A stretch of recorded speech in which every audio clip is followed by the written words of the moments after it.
What's going on, everybody? My name is C4. Welcome back to the channel. Today, very excited to bring you guys our second college football 26 rebuild dynasty series, where we're going to have multiple videos throughout rebuilding UMass.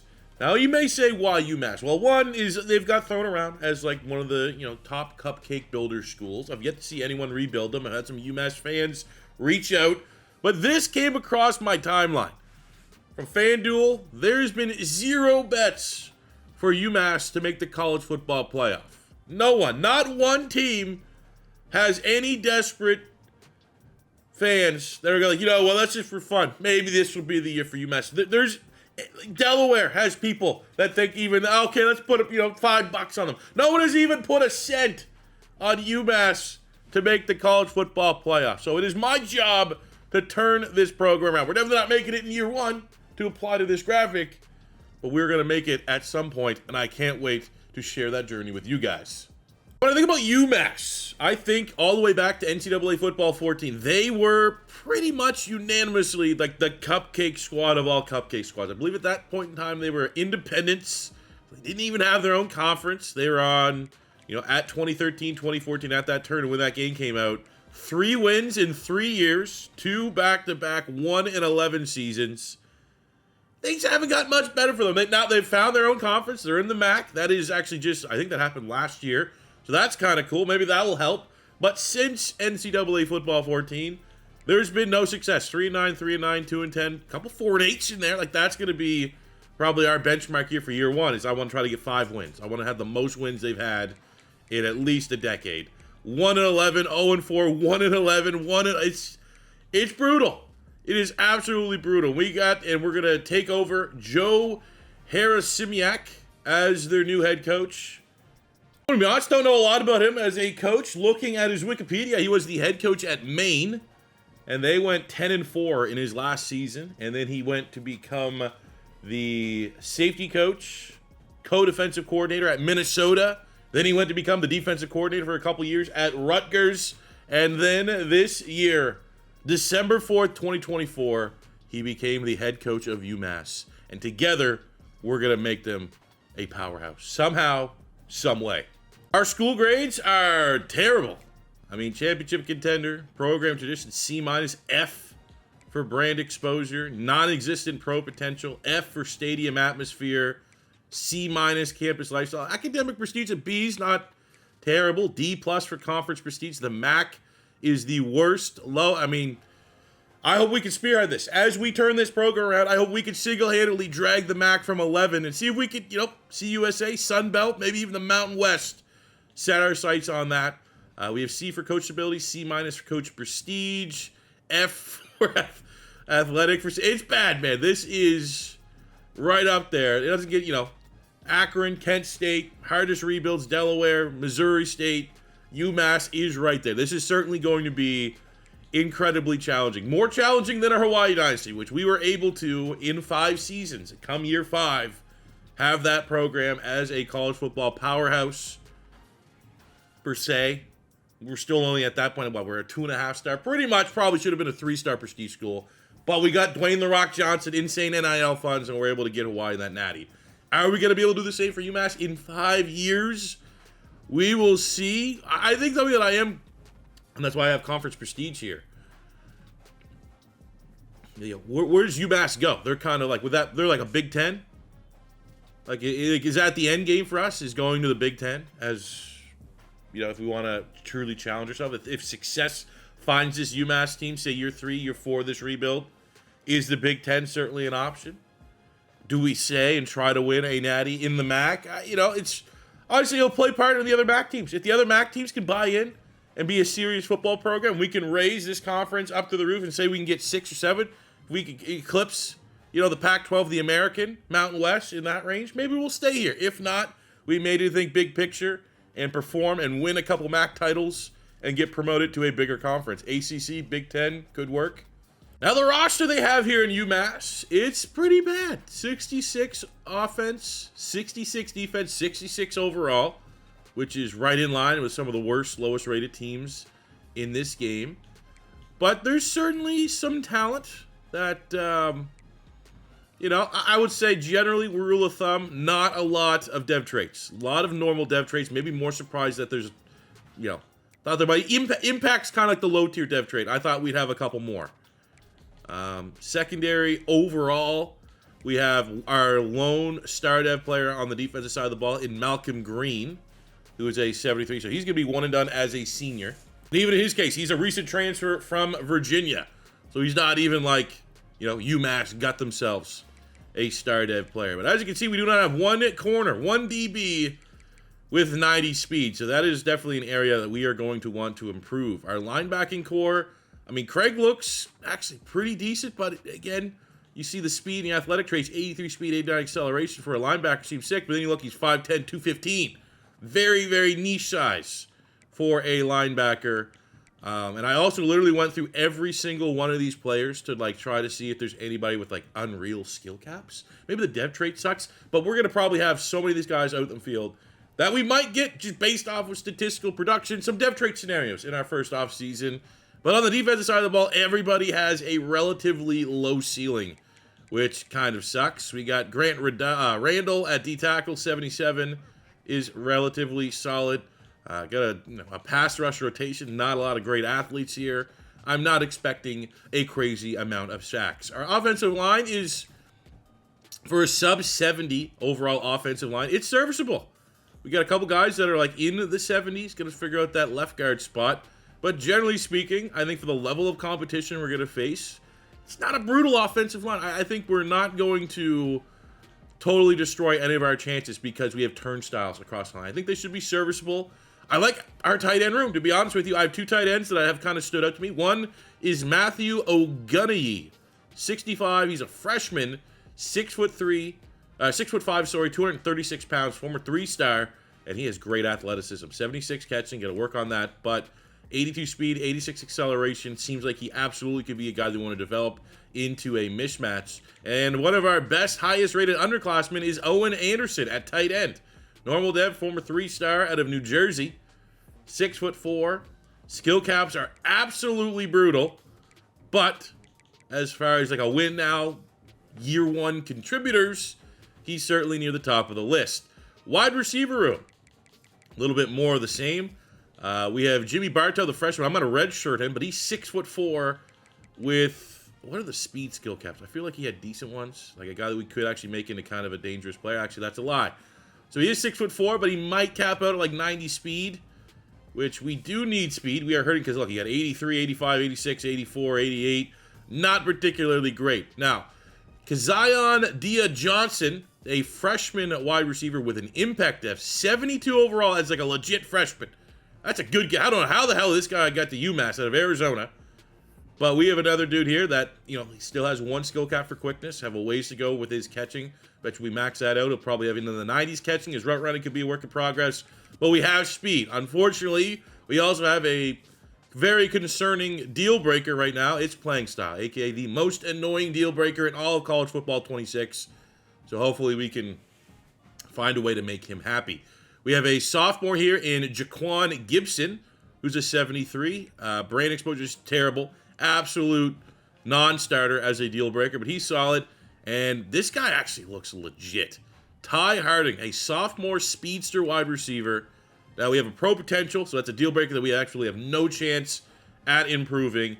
But for a former 1-star local Massachusetts kid, 92 speed, 94 acceleration, 86 catching, 85 spec, 85 catching traffic, 83 deep out running, 84 mid, 85 short. You know, ideally maybe have a couple more in the elusiveness before you hit a skill cap, but even then we can still upgrade that once. This is like a special player. This is a very good, this is a guy endgame. That like when our team, when we eventually get UMass ready to win, and we're at the end of the rebuild, like this is a guy that would contribute on that team. So I hope that we could figure out a way to make that happen. That is officially our fullback, but I'm going to tell you, we're going to use this guy right here as our fullback. There's straight up a dude in their backfield, a freshman named Cookie Desiderio. His name's Cookie, and he's 225 pounds out of New Jersey with relatively decent skill caps. You are going to be our starting fullback. You are going to be our short yardage guy because your name is freaking Cookie. We have a freshman running back here, true freshman, Demarion Alberic. And now the depth trait kind of sucks. But again, like, what is a 76 freshman is a pretty good freshman. And that is a guy that, again, our running back, you know, deal breakers are there. Deal breaker on Griffin, deal breaker on Jawan Price, who also looks very legit as an 80 overall, one of our highest rated players. But I think if I'm looking at the running back room as a whole, the one that stands out the most to me is Brandon Hood. Has an impact dev, former 3-star out of Georgia. Playing time deal breaker, 92 speed, 94 acceleration, 90 agility, 87 change of direction, relatively decent skill caps to be a complete back, to catch the football in the backfield, add some power to his game. We still can go 2 in quickness before we hit a skill cap, so we can make him that much more faster. He is going to be our RB1 this year. I'm going to get him on the field because playing time is his deal breaker, and I think long-term versus, you know, Price, who's going to be still, we're going to run the football a lot. I think that is easily the strength of this offense is our running back rotation and our depth. But I think we're going to feature a lot of Brandon Hood this season. And then we look at the quarterbacks. We have the senior Grant Jordan, who doesn't look anything special. I mean, you know, again, I know some of these videos we actually had a couple guys. Demarcus Davis from our Hawaii, he liked the video. He was watching the series. So I don't want to just, you know, roast these guys. For my style, Grant Jordan, as it stands, I hope he actually is UMass starter in real life. It ends up they get a couple wins. They get that 5 wins. But for my play style, 83 throw power and, you know, not really a lot of dual threat ability. You know, not my style of quarterback. I'm seeing right now like a good, solid veteran guy that can help the young quarterbacks. We have 3 freshman quarterback on the roster. I think the QB battle comes down to 2 players. We have A.J. Harrison, a freshman quarterback, former 2-star, normal dev trait. Skill caps aren't bad. I think in terms of athleticism, he's the most athletic quarterback we have on the roster. 82 speed, 86 acceleration, 83 agility. Got a little bit of room to go on IQ. That throw power at 88 with 4 more upgrades available. Like, we could probably get that to, like, 94. That accuracy at 74 right now. So we got a bunch of skill caps to go. So, like, I think there's a relatively decent ceiling here for A.J. Hairston. And I think the fact that he has that dual threat ability that I kind of rely on, that's very interesting. The other quarterback is Zach Lawrence. Very much not a dual threat with that 68 speed, 70 acceleration. Also only has 85 throw power. But the thing about Zach Lawrence is that the skill caps are incredible. He only has 4 skill caps for passing stats. So this is a guy that even there, like quickness, we can make him probably low 80s, high 70s, low 80s if we want to add that dual threat to his game. The IQ, we could get his awareness into the 80s. And the fact that we could probably almost max out his throw power and get his accuracy. Like, this is, honestly, for a 67, sub-70 overall freshman quarterback, he probably has some of the best skill caps in the entire game for a freshman quarterback. Now, there's no dev trait. It's going to take a while to get there. But I honestly think we bite the bullet and we give Zach Lawrence, because of those skill caps, let's give him the first opportunity. But it is absolutely a quarterback competition between him and Hairston for who's going to be best for it. I think we start with Lawrence because, again, of the ceiling. And if we're finding the O-line can't handle it, we need that extra mobility, we can always pivot here to A.J. Hairston. We also have Ahmad Haston, who has that 92 throw power, biggest arm on the team. I'm actually going to redshirt him just so that, you know, we don't have to recruit like crazy. But brutal skill caps. Absolutely brutal skill. Like, the kind of skill caps that he was like an athlete and he got switched here. So that's kind of why we're not going to utilize him, unfortunately. Look at all these records. Let's see how many players I know. We got Andy Isabella, who has the single game 300 yards for UMass. He obviously spent time in that. We used him a bunch of times on the channel. Height, weight, speed, Arizona Cardinals. Tajay Sharp had a real nice NFL career, but I'm going to be honest, outside of that, not overly familiar with anybody else on this list. See, single season stats, Andy Isabella, Sharp. Again, outside of that, no idea. And then for a career, is that the Jags coach, Liam Cohen? All-time leading passer? Really? Huh. Good for him. Now for a year 1 schedule, what's Iowa and Mizzou doing here? What are we doing? What are we doing trying to fight these guys? Don't need to play Iowa and Mizzou on the road. Don't need those games scheduled that early. Temple, that could be fun. FCS. Then we get into MAC play against Western Michigan, Kent State, Buffalo, Central Michigan, Akron, Northern Illinois, Ohio, and Bowling Green. Well, Mizzou and Iowa, where we just add, like, let's just for sure get 2 L's this year. All right. For Harris Sibiak's coaching tree, we had motivator. We got a little bit of everything. A little bit of, like, we got some little tactician here. You know, defensive guy. So that kind of that tracks, certainly. We have architect already unlocked, where we got the first 3 on defensive line, so that's nice. Tier 3 limitless, chance to increase a random skill cap when leveling up. Plus our D-line earned additional XP for in-game goals. I don't think we're going to have to worry about Tier 1 there too much for getting 3-game win streaks, but eventually will come and will be a value. But a couple 3 out of 4 there. I love that on architect. Not necessarily where I would be spending my points, but again, there's always the challenge of embracing our coach there. Motivator, we have the first 3 on D-line, so that's nice. Tier 1 is still very powerful to get the recruiting boosts. Tier 3 to get the off-season training boosts. I think it's probably going to make a lot of sense to unlock level 1 for all of these on Motivator right now, just to get the interest boost while we are leveling up our players after training camp. We also have a recruiter, and we got to work our way. We got 2 out of 4 here on recruiter on the offensive line, and I think it's going to be very important to eventually kind of work our way here and get 3 out of 4 on all of these base recruiter abilities. So we got a long way to go, but I'm thinking back and reflecting on, you know, the West Virginia rebuild, where we took over Rich Rodriguez, who was like level 60 and had the worst coach ability tree known to man. That is what single-handedly made, I think, the West Virginia rebuild as hard as it was because we had the most useless coach, hardest leveling up coach in the freaking game. Luckily, with Harris Sibiak, he's new to the game, so we already have some things unlocked, but for the most part, we can kind of make him a well-rounded coach, which is exactly what UMass need. For our OC and DC, we get a little bit of help here, but, I mean, that's certainly nice that we got, elite recruiter on our offensive coordinator. Like, that actually might be, like, the added value we need to not just completely wipe this coaching staff out our first offseason, because we have, like, an all-in elite recruiter. Like, we can continue to work on that, and it complements our coach because we don't have much recruiting on our head coach right now. On the defensive side, we have a master motivator, and even then, it's not bad. He got, I'm going to be honest. I'll see, like, because, again, you can't control how these points get spent, but, like, if, master motivator, get the high-end motivator unlocks from our DC, the high-end recruiting unlocks from our OC, and continue to make our head coach a well-rounded machine, this could work. This staff could be our staff with a considerable future.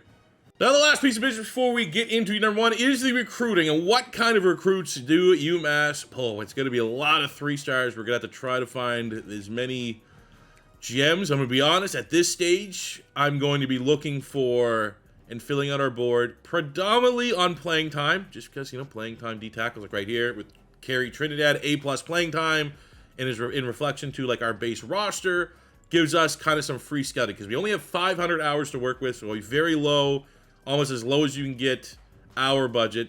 So we're going to have to use every trick in the book. So what that means is we're going to try to prioritize playing time. Hopefully by doing that, we can find some 3-star gems, because 3-star gems can be very good players, as we saw in our Hawaii Dynasty. Many final year starters, when we won the national championship, were originally 3-star freshmen that we were able to grow and develop. So that is kind of the end goal. But there's certain things we're going to avoid, right? We're definitely going to, as you look at some quarterbacks here, I'm absolutely going to avoid playing style. Even though, like, right there, it's A- on a 3-star quarterback. No chance. No thank you. I'm going to avoid JUCO players because they're absolutely terrible.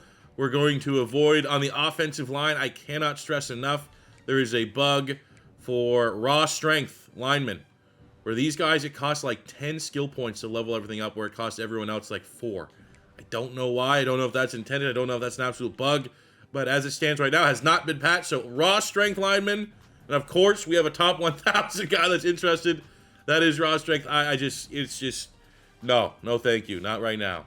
I do want to know. Look at this. A top 100 play. Now we're 8th. We are way down there.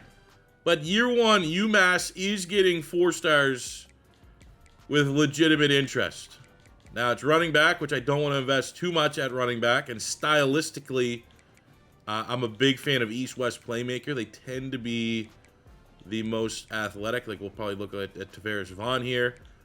But I just want to let you know, out the gate, year one of this rebuild, we're getting some respect. It's not just unanimous. You're only getting to look at 3 stars. So I think for our initial board, I got 19, which is a little... like that to be closer to 10 than not, to kind of maximize our budget here. But we got a couple interesting players that will likely crash and burn. We'll swing for the fences to get the 4-star Jordan Boyko, Florida Pipeline. He has 93 speed as a gem, but if we miss out on that, we got... you know what? I don't want to be like, let's just avoid the 4 stars, but we're not going to have a whole lot of send the house opportunities here. So I got 3 corners. All 3 are just based off of playing style. We have a gem linebacker. We have the 4-star linebacker, but he's almost a top 500 player, so he's a low-end 4-star, but he has great athleticism, 87 speed, 92 acceleration, 75 zone coverage, almost 80 pursuit, 84 tackle. I think that'd be worth kind of pursuing there a little bit. We got a 3-star gem. We got a guy, a bunch of these guys are either gems or within their top 10. Close to the top 5 is valuable. I got a quarterback that looks interesting. Parker Martino. 88 throw power. Actually could be better. Has some dual threat ability. Top 3. A little bit of a risk creep. But now we got to figure out which. We got 2 running backs left. Ooh, 88, 87. What do we got on Blunt? Ooh, 91 and 90. Okay, we'll get rid of Vaughn, even though we're in his top 10, and maybe we'll chase Blunt, just because I like the athleticism with those last couple points. Let's look at these corners. Just make sure there's no... we get any speed right out the get-go? I wish we did. I mean, at face value, they look like they could potentially have, like, into the 90 speed, which I hope. But still, 17 targets is a wide net. Hopefully we don't get burned too bad. Between preseason and week 1, we got humbled. 4-star that had no right, probably trying to chase, locks us out. We also have the 4-star linebacker, locks us out. Phenomenal.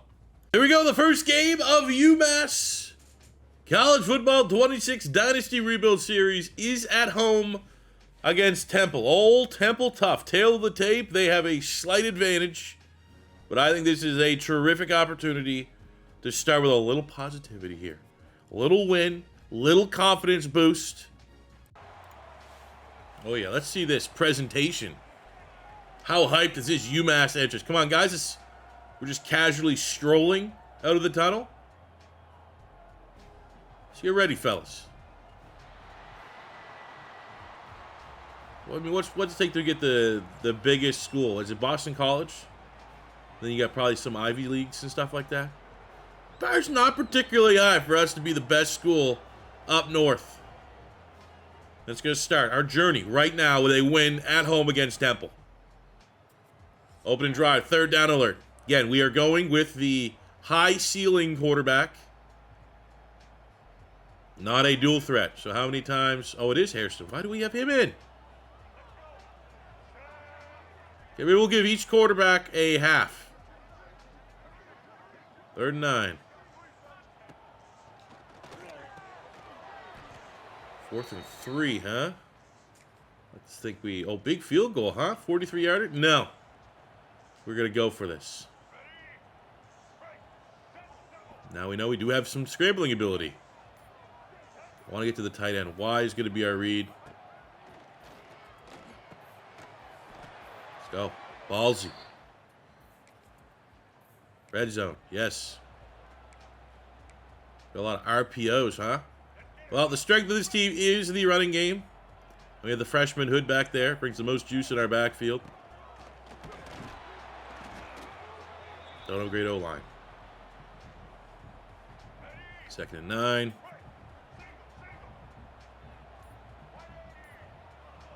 Harding A. Harding is our go-to. He's the game changer at wide receiver.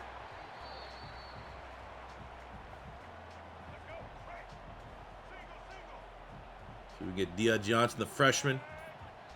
Yeah, I mean, as far as I'm concerned, these guys are already very clear with their skill. The deal breakers stuff, they're probably going to be one and done. So I think it's a two-way street. When you kind of have players like that, especially when it's like pro potential and like stuff that just doesn't make sense for a UMass caliber school, but it exists. I'm almost gonna, wear and tear you to death. Oh, tight end gets jammed, but he makes the grab. Let's go, Anderson. Contested catch on 4th down. Second time on this drive. Got him. What a day. It's a quarterback competition, giving each freshman QB a half. What a drive from Hairston, and we didn't even have to utilize what gives him the advantage in this battle, which is his dual threat ability. Able to stand in the pocket and find our wide receiver one for an opening drive score. Oh boy, defense, huh? If this is your first time watching my channel, there's a legitimate claim to be made that I am the worst defensive player in all of college football. 26. My run defense ain't bad. My pass defense absolutely near the bottom of the barrel. That's a good stand, man. We got out the field. We are still going now in second quarter, 3rd and 5. Hairston is our starter.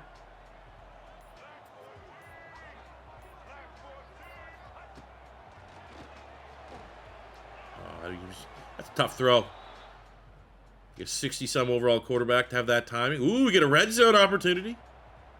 Like the sound of that. Put out the backfield.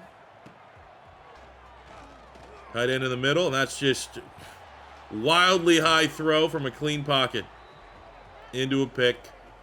There's the good and the ugly. Hairston, first drive, awesome. That drive should have been points. High throw. Maybe could have had a little bit more finesse on it on my part, but ultimately, it's a throw you need to make.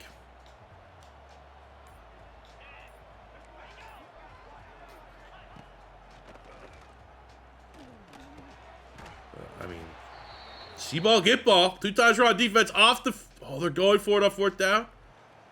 Okay.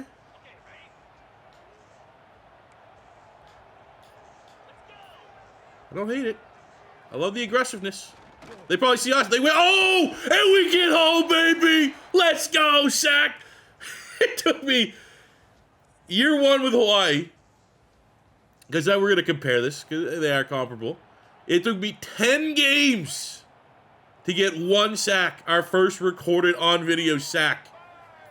And we're able to get that here in game 1. That is sick, but not a great situation here. 3rd and 7. We're going to go quickly to Harding. That's not the QB's fault. That is harsh. A comical drop pass, like a volleyball type move into the hands of the defender. Second pick. I'm not going to, it's going to show up on the stat line as a pick for Hairston in this quarterback battle. But I'm going to be personally, I'll be lenient on that one. The context. God, but look, how are we getting all this? Pick it up! Oh, of course! But, I mean, UMass defense ain't messing around. I actually don't hate this. With Hawaii, I literally got sick and tired of playing the moments. I was like, I can't do this. Was there a patch? These are the exact same settings, exact same sliders as what we were playing with Hawaii, and I literally, even the final year of Hawaii, year 5 of that rebuild, I got maybe 3 sacks all year. Game 1, UMass defense. Maybe it's just Temple sucks. Maybe Temple is that bad.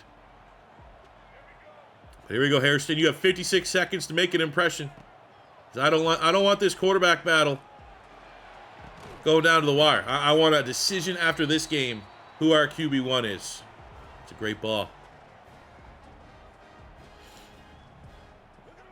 We get a slants opportunity.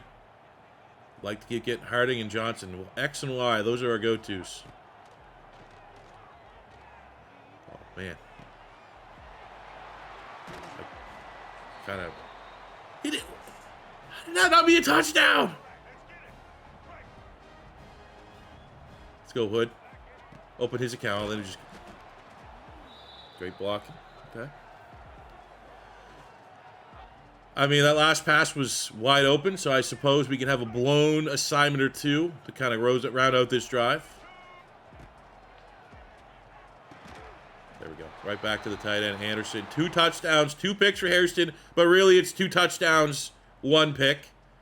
And now in 3rd down, let's make the adjustment here. We are going to see what we have in the high ceiling, only 4 skill cap quarterback, Zach Lawrence, out of Charlotte, North Carolina. Which I'm sure with Bill Belichick being down there in North Carolina, he's paying tabs up here to UMass. If he's good, he's probably going to try to steal him away. Let's see what we got, Lawrence. Oh, my God. Okay, could have been a better ball. Better throw. That might be house call. But still for a 3rd and long, first pass. That's money.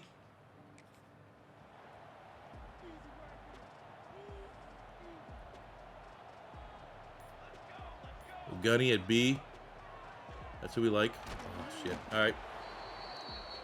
Let's take some points here. 45-yard field goal at home. Jesus, that's quick. It's quicker than I expected on the bar. Oh. Pretty good, though. Points are points. Equal what they've been able to put up all game. Keep that lead. 2 touchdowns. Damn. All right, so they score points, and now it is a 4th and 1 situation for our defense. Gonna run it. And it's a turnover on downs. I already love this UMass. I like this UMass defense more in one game than I like my Hawaii defense in 10 hours of rebuilds. 5 episodes. So that's already starting out very strong. 3rd and 7. Oh, it's a good throw. And you know what? Maybe, just maybe, if we do end up with Lawrence as our starter, having a guy that literally has no mobility is going to help me stay in the pocket more. I think I got better from episode 1 to episode 5 with Hawaii of standing in the pocket. But like, all it takes is to have one dual threat quarterback, and you just lose all that confidence and getting into the rhythm of like trying to trust your line. Plus, you have behind dog shit offensive line, so there's staying in the pocket is a lot easier said than done. But with someone like Lawrence, like, there is no need to be bailing out of the pocket. It's only going to be a negative play.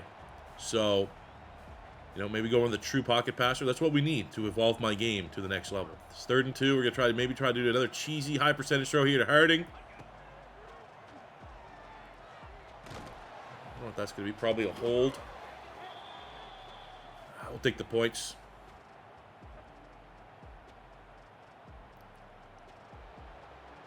We're going to take the sack on that. I feel like, yeah, we did. We lost 1 extra yard. That's fine. 33-yarder.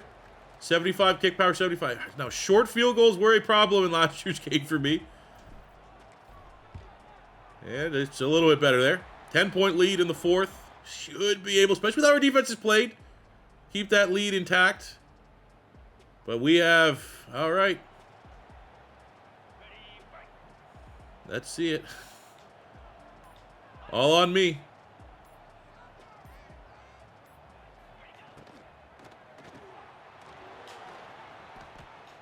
Of course. Now we're almost at a spot. Do we let them score so that maybe we can have a chance at getting the ball back here?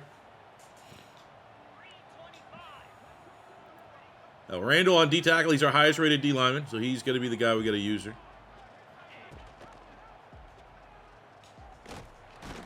Fumble! It's the same shit. It's the exact, man. It's like Madden. In Madden 25, especially when you're on all Madden, any fumble will comically find its way back to the AI. I don't think I've recovered a single fumble. So we have Davis, bruised shoulder, stay in there, bud. It's week 1 with a chance to get a huge win over Temple at home. Put some ice on it. Smelling salts. Get it back out there.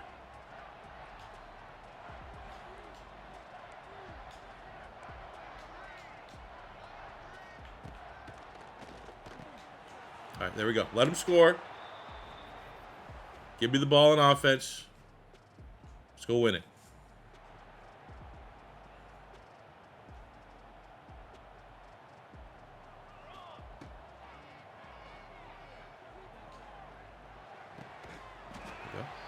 Again, not a great throw, all things considered, but a throw we need to make. Clock's rolling. Won't have 2 clock on. We need Harding. Harding and Johnson have the speed. Oh, my God. I mean, that safety's there, but if he can win that foot race. Can I get a little PI? A little home cooking PI right there? That's like the most common PI in college football on an underthrown football. Option route for Harding. Gets it on the inside. Great release. I'm still not loving the fact that all these throws are kind of like our guy has to hop. Our guy has to jump a little bit. But throws we need to make. Harding top of the screen here. We have a gunny at tight end. Can he get that? He sure can. He makes the grab. Comes down again. Not an accurate throw, unfortunately.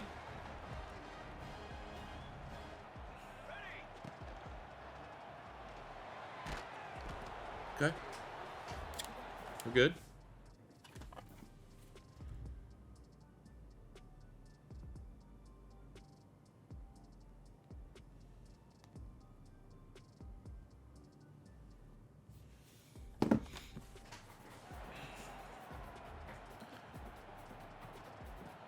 Second and 10, Anderson. Been a good mismatch for us.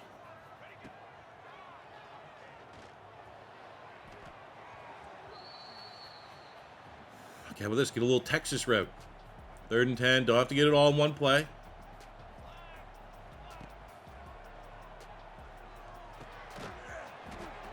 Timeout. 4th and 5. Come on, UMass. Ooh, I like this play too. Tight end, easy read, running back Texas route. Honestly, I think we go verts on Harding. Now the question is, will I be able to make the right call of these 3 passes before the immediate pressure gets in our face? I think we look at Harding if he gets the free release, get back to that safety.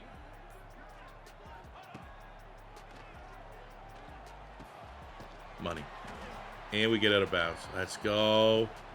We're wheeling and dealing.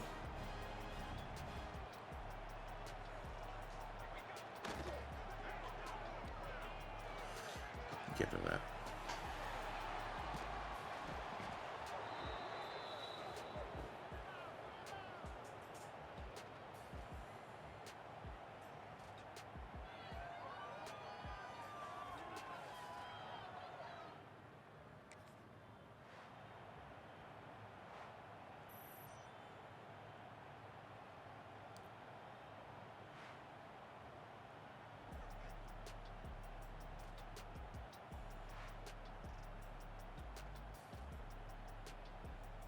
God damn it. So I think we keep the quarterback competition open for one more week. We got a very favorable game against FCS, so maybe a more clear picture under favorable circumstances, who the better player is. I think right now, Hairston, slight edge. And I'm going to throw the other quarterback under the bus for the late pick. Nothing to do with me. It was all that quarterback. We finish it off with the freshman running back Hood. Not... You know, a couple 3 and outs sprinkled in. Maybe more than I'd like to see against an FCS opponent. And just not... just missing that chemistry with the receivers. Not on the same page. I mean, that's what happens. You got 2 freshman quarterbacks that are battling out. But, at least our run game has been able to figure it out. 2 touchdowns. Second of the day for Hood.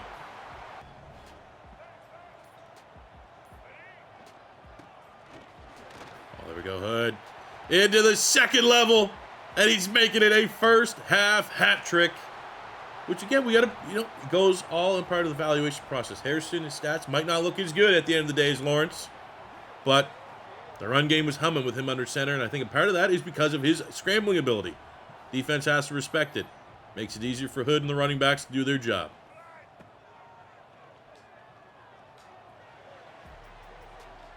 And we get the deep ball to Johnson, the freshman combo.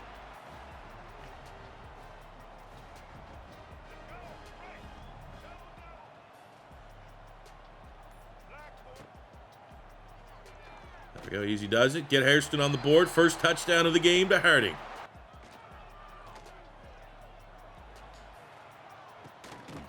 Oh, again, arm punt. Trying to pad your stats. I'm not going to hold that pick against him too much. It's a good pick. Hell of a pick by the Judicials. That's a great route. Great route by Harding. Showing exactly why we need to figure out how we can keep the very talented sophomore wide receiver in UMass for the rest of his collegiate career.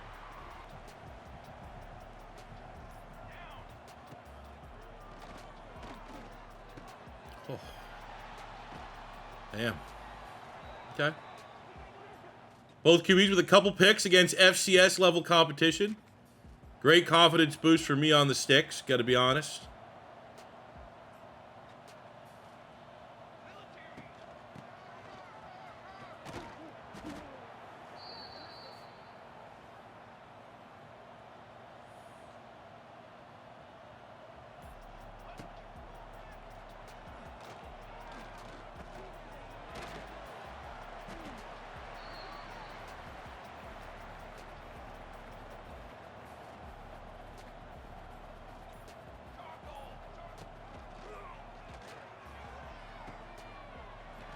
Oh, what a grab, Anderson. One hand.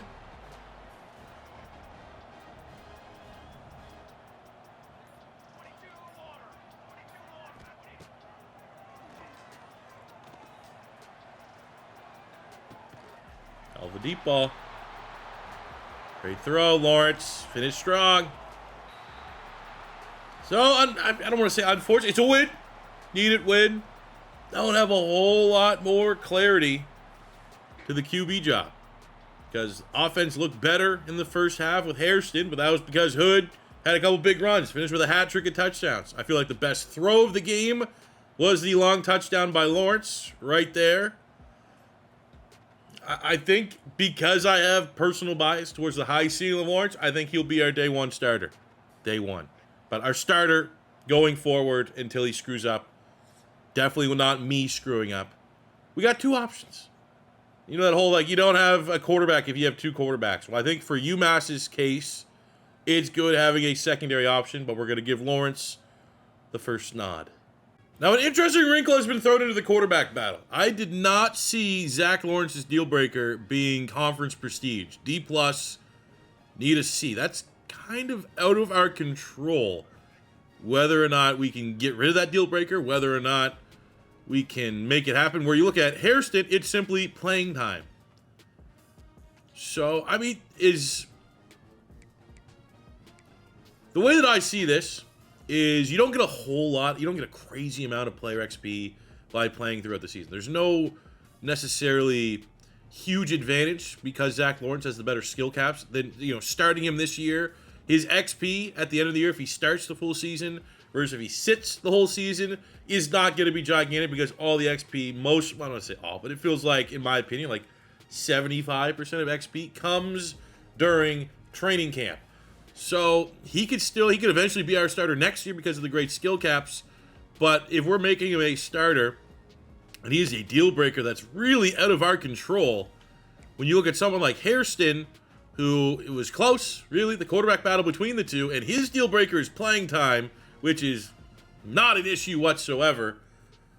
I think that has swayed my decision just a little bit. Hairston will be our starter as we go on the road against Iowa. So for an update on our recruiting, we are still hanging on tight with our 15 targets, all 15.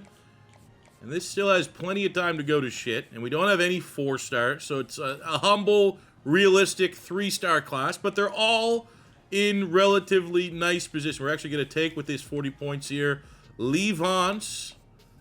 Let's bring him on a visit. I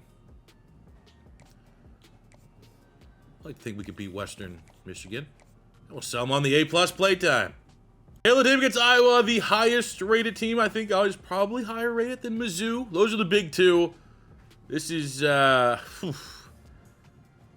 going to be tough. Great test. Great measuring stick. Because if we win, iconic win. If we keep it close, impressive.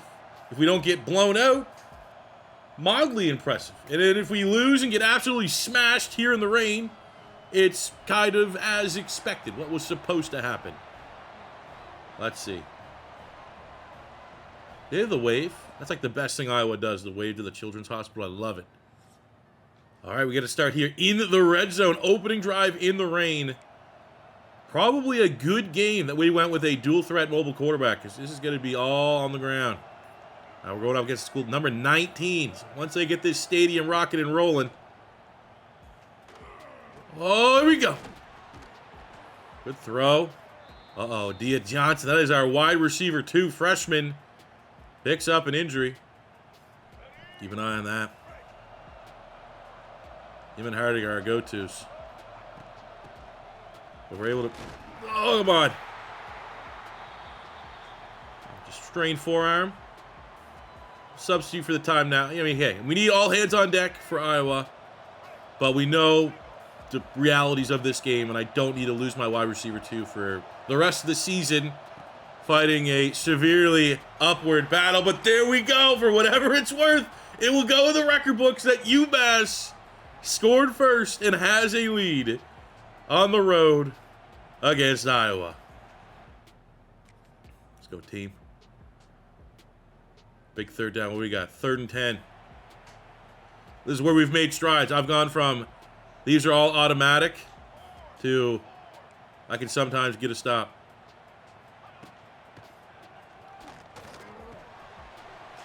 No, that's more in line with what I'm used to. All right, my Iowa marches downfield. We are now tied at 7, field goal for Iowa. And we have to come back in here to try and keep them out the end zone. Just keep it a 1-score game. But I think relatively speaking, now it's rain. Heavy rain. But 10-7 is, that's going to be disappointing for Iowa. So they got Gronowski at quarterback, the transfer from South Dakota, who's been killing it at an FCS level. That's a big question mark. Does Iowa finally have a quarterback that can make them a team that's not an absolute special teams meme where the punter's their best offensive player? We're making it easy, man. A lot of just wide open guys. Let's up the pressure here. Blitz.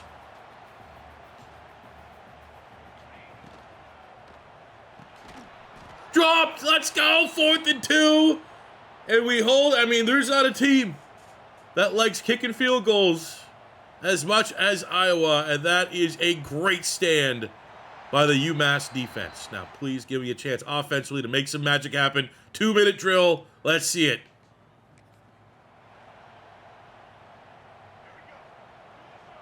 Look, we got Dia Johnson back out there. Hiring our 2 best wide receivers. Let's get this drive going here. Take the easy throw to the backup tight end.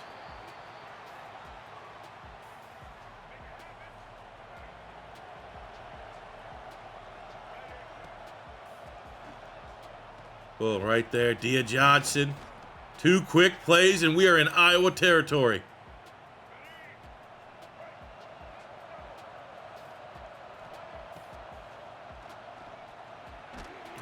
We had the tight end. It's fine. Quick throw here, then we'll start using our timeouts.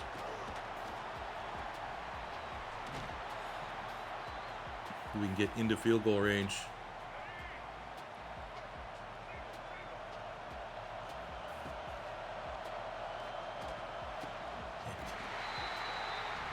Hate that throw, man. It's like one of the most common, like where your guy jumps up. He just unnecessarily drops it, like an unnecessary movement. Let's go 4th and 13. We go deep. Dia Johnson. Oh, 0's on the clock. We still go down 1 score into the second half. There we go. 3rd down. Down 19-7. But a chance. In Iowa territory. I'd like to think this is 4-down territory. We got just insta smashed. They got Aaron Graves on the defense.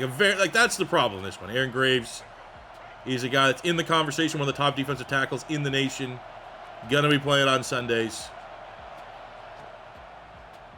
Oh my God. I mean, you had it. You just don't have the talent right now to hit that quick throw. This is not looking great. We'll come in here on 3rd down, 3rd and 10, all blitz.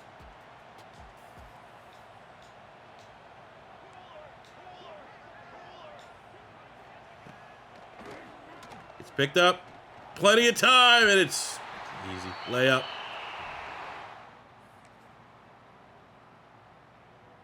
Oh, we got a free touchdown. Let's go. 3rd and goal. We got to stop here. Maybe.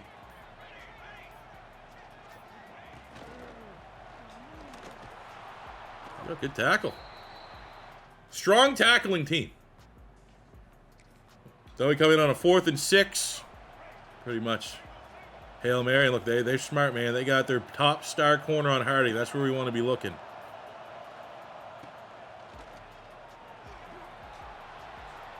Oh, what a grab, Harding! That guy's a stud, dude. Like, he's a guy that I'm gonna, like, you know, from here on out in rebuilds, I'm gonna look for that guy on the transfer portal. He's like a common. Those stats are pretty unreal.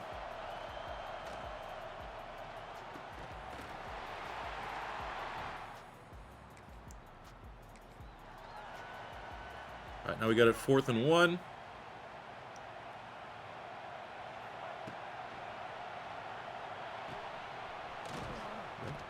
the first down.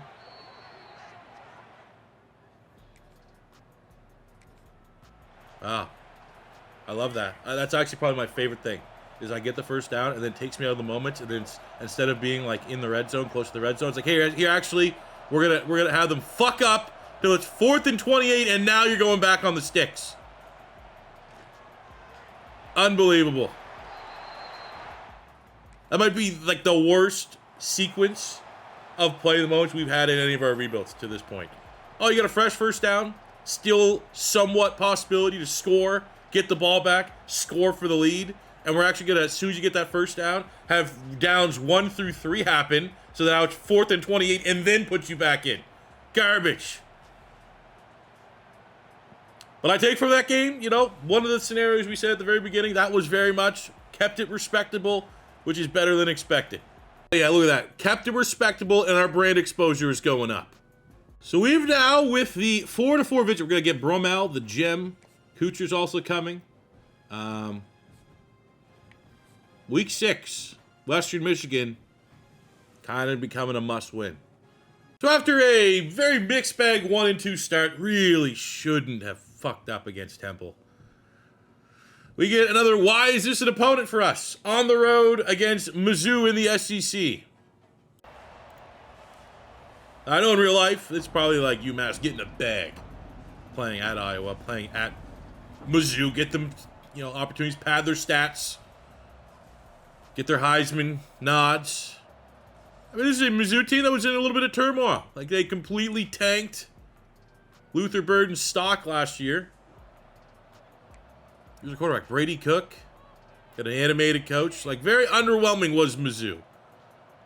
So, I mean, maybe we can catch them. But not a great opening scenario. 1st and goal. So just, all right. I mean, hey, he got me. I covered the easy throw, and he took off and ran it.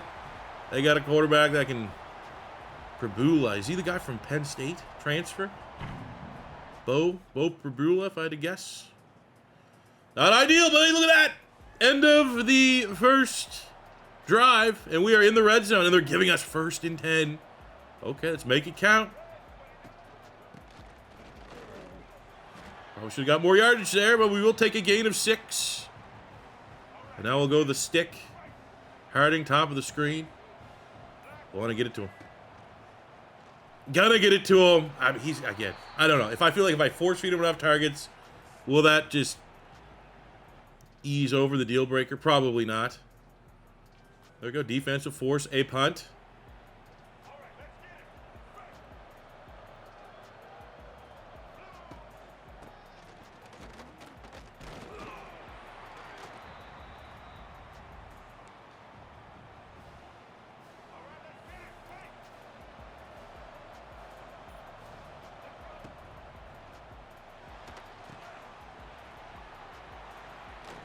Good. Follow your blockers. Get that first down yardage.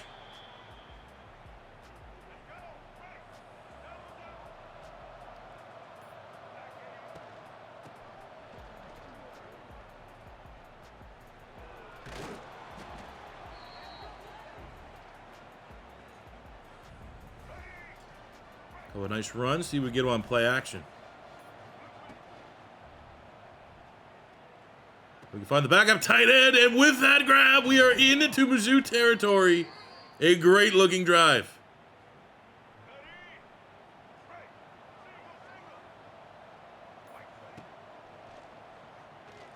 my God, the running back. Oh, that needs to be a better ball.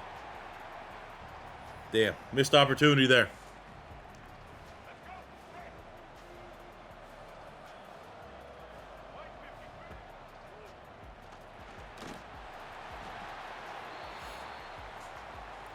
Third and 10, we're going to go with a little route out the backfield to Hood.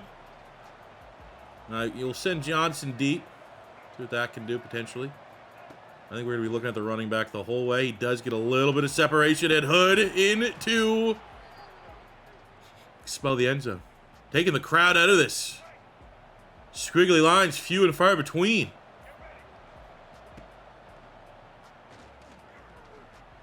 Oh! That would have been a sick grab.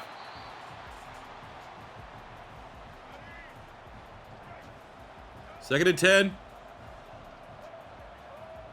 Get some yardage here. Easy throw to the tight end. Might be able to get some yards after catch. Anderson gets exactly that. I'm loving these. I'm loving this playbook. This is a very, our team sucks, so we're going to go with good throws that make sense for how bad our team sucks. Go behind. Man, honestly, a better ball there for Harding. That might be in the end zone. Yeah, let's try the speed option. Is this what we need? I don't know about going audible in here, but we'll try it. Okay, no. Classic C4 running a play we haven't ran all year, but it's in the red zone against our super hard opponent. That is on brand as you're going to find. Damn it. Take the points. I hate taking the points here. I hate assuming that this is going to be automatic as well. But... Oh. Everything looked good there. Bars were good. Power was good. Well, let's hit the red zone again. Our defense playing out of their mind. Okay, but that's our lesson. No more field goals. Unless, yeah, no more. We're 4 down here on out.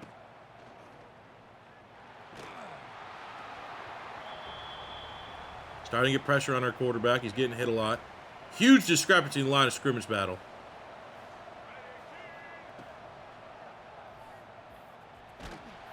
Want to get back to X. And I don't really like throwing those, we don't have the trust to throw that 50-50 ball. Needs to be someone that's open. Someone that can get some yak.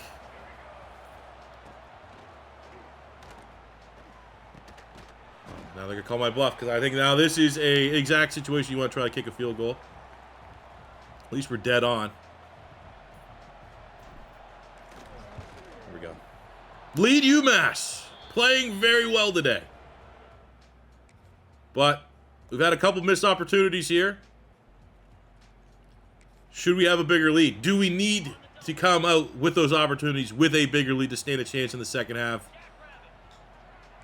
It's a very realistic question. Great tackle on 3rd and 8. Fighting for the yards, but I think that is going to hold them to a field goal attempt. And we are tied at 10. Everything to play for in the second half, and a great opening drive, giving us a 3rd down in fringe scoring range. Honestly, fringe go for it range. Unless we get sacked here. We got the tight end. I think we go for it. Oh, no moments. Let me go for it. Come on. Back on 3rd down. I mean, our defense, for what it's worth, is getting a lot of 3-and-outs, forcing a lot of punts.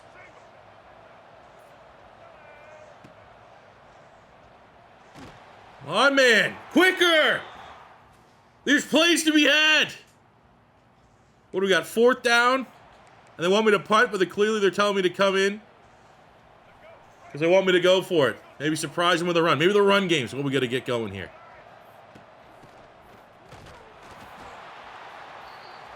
Nope. Wasn't the call. Damn it, man. Just so many missed opportunities. This game has been kept so close. Our defense is punching so far above their weight class. And offensively, we just, made that field goal. Make that field goal. It's 13-10. Couple missed throws. I feel like we should have 20-plus points on the board right now. I'd say that's where I'm at. I think we should have double our points. And if we were up 20-10 going into the 4th,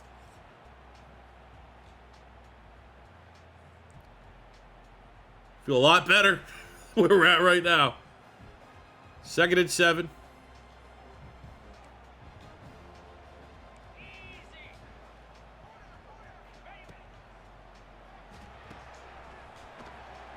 Oh, that's nasty, stiff arm. Different caliber athlete right now. Don't worry. Give me a couple transfer portals. Those are the types that we're going to bring in.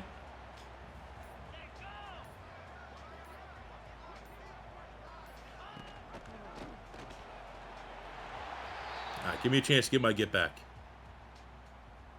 Give me a chance to get my get back. Come on. Red zone. Let me get Cookie. I'll get Cookie, the fullback, a touchdown here. We get this on the 1. Down 14 now. Team is running out of steam a little bit.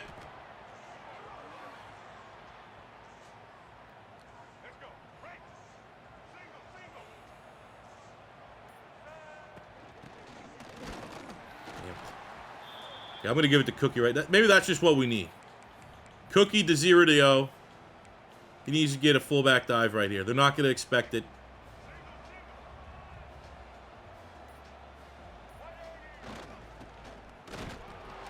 They were expecting it.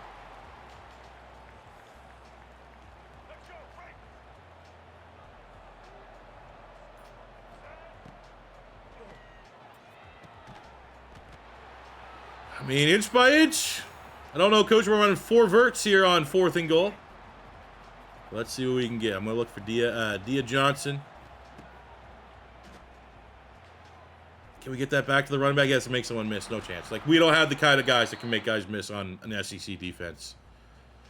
I mean, same as, the Iowa loss. Better than expected. Get these games out of the way. If we can compete against Iowa and Mizzou like this, the teams in the MAC shouldn't be a problem. I'm not saying we're going to run the table in the MAC, but I think we're going to fit, 5 wins is the goal. We should be able to get 5 wins relatively easy. Week 6 back in action against a very winnable Western Michigan team. We have 4 visits coming in, and I don't necessarily say this has to be a statement win, but a kind of get back on track win would be huge. Help with our recruit. We might actually get our first couple of recruits to sign, and we got Kent State. Like, that's 2-0 right there. Needs to be 2-0. Oh, man, I'm telling you, this dude at tight end, we have 2 legit tight ends on this team. Go to him again, and oh, come on, I wanted to get him a touchdown, but Matthew Ogunniyi, freshman tight end, I think he's going to be a good play. I mean, again, we got to keep these guys out of the portal. But there are plenty of dudes on this UMass roster that have a lot of potential if they really want to commit and buy into this program. Now, something I think with our dual threat quarterback, we got to get going a little bit is the read option.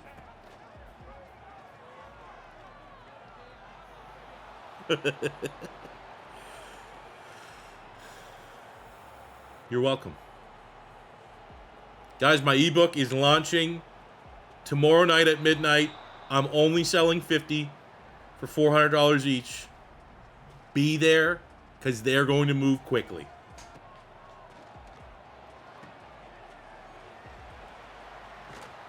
We got Harding, best player on the field.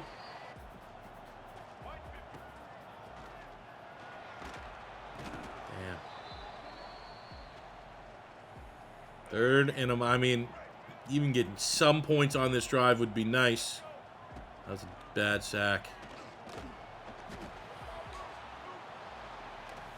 Unbelievable, man. Unfucking real. Popeye Williams. Someone named Popeye Williams. How's it? This is a home game. Why is the bar going that fast? There we go. Defense gets the ball back on a pick. Let's capitalize on some momentum here.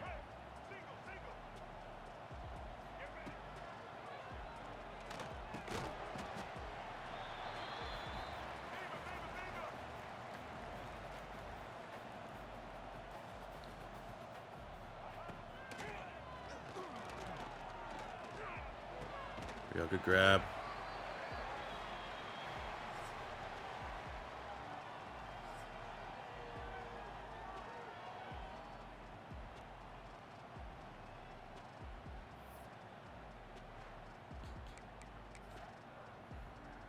On the one, it is time to bring in Cookie. Big Cookie, number 30. Do your job. Oh. Come on, Cookie! This is your one role. You only have one fullback run in the whole playbook. You got to master this. There we go. Cookie is in! And UMass pulls one back. Oh my God, touchdown. Needs to be it. Dia Johnson, broken play after Western Michigan goes out and score. Their defense sells them out. We capitalize on the mistake. Let's go. 2:43 to go. Our defense holds them to a field goal. A touchdown here will give us a lead going into halftime in a game that, I don't know, haven't played our best. Haven't played the inspired football that we saw in that first half against Mizzou, in that first half against Iowa.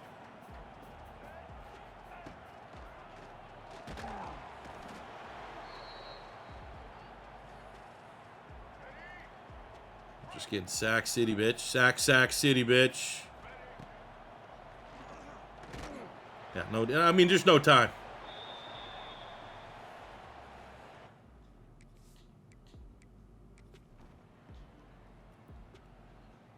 Touchdown. Fuck, man. Need to win this game.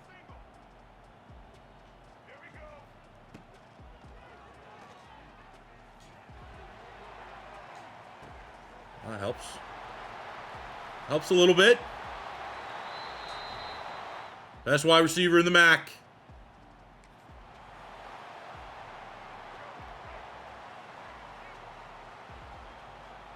Honestly, we have another chance for a shot play here.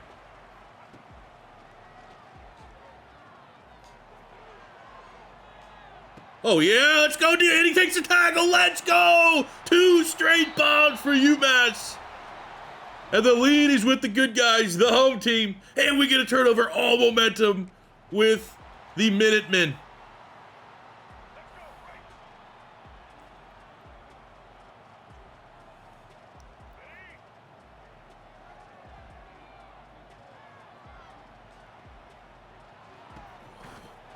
Oh, give me that touch. That's going to be a brutal hold. Bring back a touchdown on a great ball from Hairston.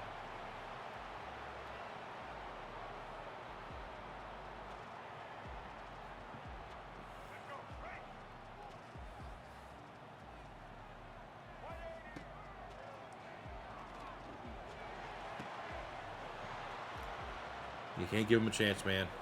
I think our guy should have probably jumped at the end of that route, would have at least contested that catch. But a brutal pick to throw. Luckily, our defense bails us out with a punt.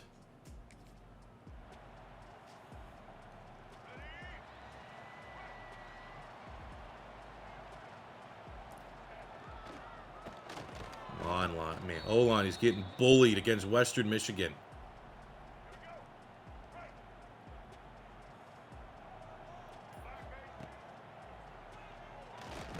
Had her. We had him. Again, O-line, give us a chance! That would have been 20 yards. Easy.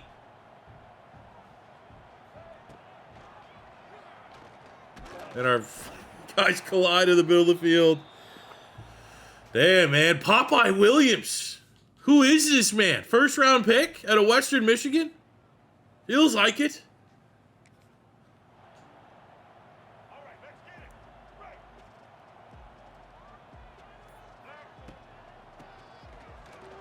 Come on, fellas.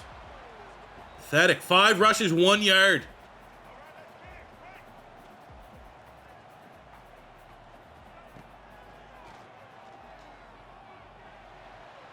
That's a great ball. Oh.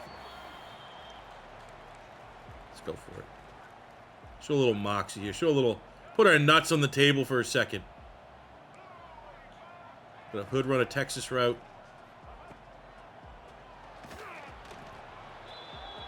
It's just that pass rush, dude. It's too much. Too much.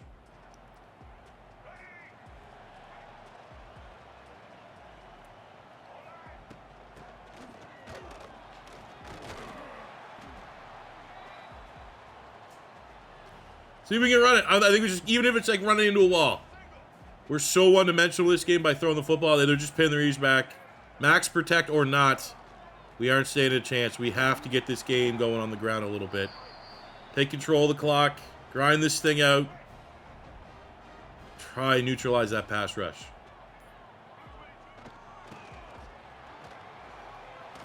A couple nice runs here. Dude, it's like, how are we missing our assignments that bad? We've ran the ball 10 times. And it's like 5 of the 10. There's 2 guys there unblocked. Misblocked. Our guys look clueless. They're like, oh, it's a run play?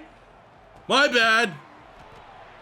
Luckily, our QB is going off. 400 yards. 3 touchdowns. Only he's credited with 1 pick, even though we've thrown 2. Fuck. 80, I mean, just... Popeye Williams, ladies and gentlemen. 4 sacks and counting by this absolute machine.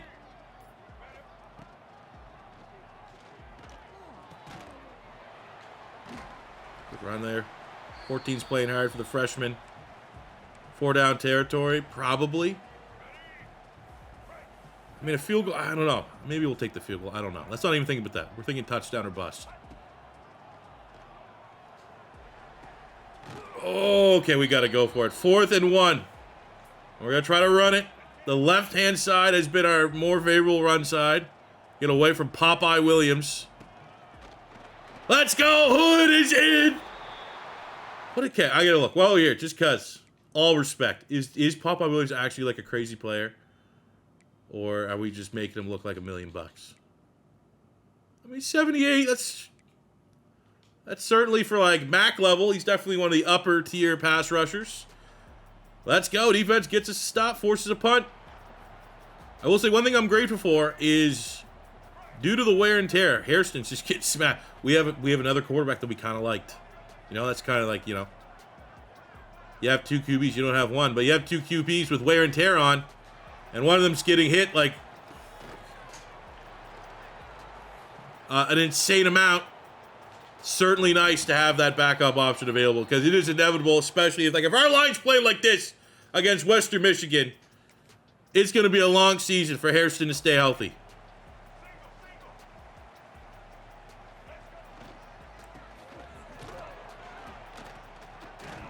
Good block, hard run.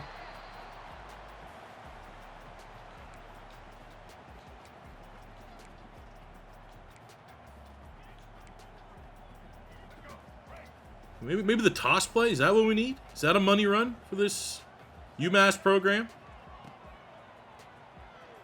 Yeah, I mean, luckily we had enough space to run the free miss block.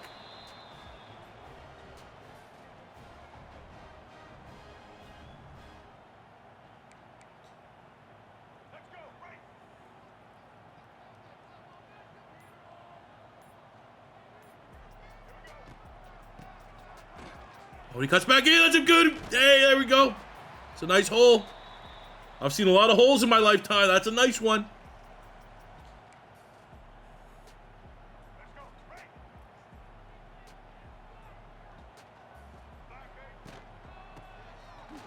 Another one.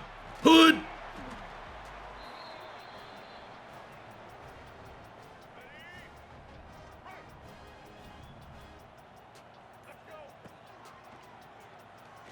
Over at the tight end. Another first down.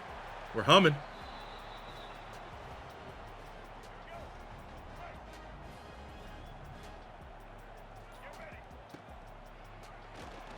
The tight end again. Now we didn't play the clock the best we could have. We could have probably tried to just run that, grind this game out. Now it's going to be, can our defense get a stop? Or if they score, do we have enough time to go try and win it?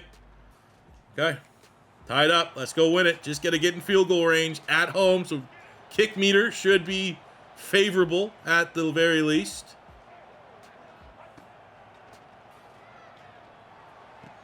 Oh, huge grab. One play and we are in to Western Michigan territory. Great ball, man.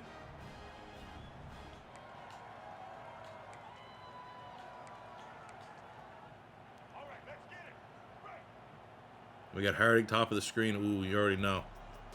You already know I'm probably gonna do something stupid there. Let's read the field. That's all we need to read the field. Timeout.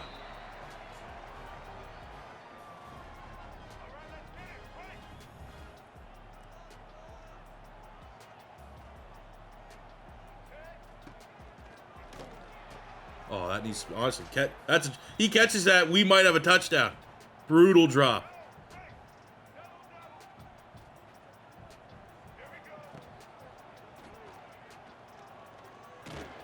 All right, throw it away. Didn't get intentional grounding. That's a nice win. All right, screw it. Let's salvage this. One run. Try to make it a little bit more manageable field goal. Keep it dead center. Love that. No one just... Hey, we made 3 yards quicker. Come on. 37-yarder.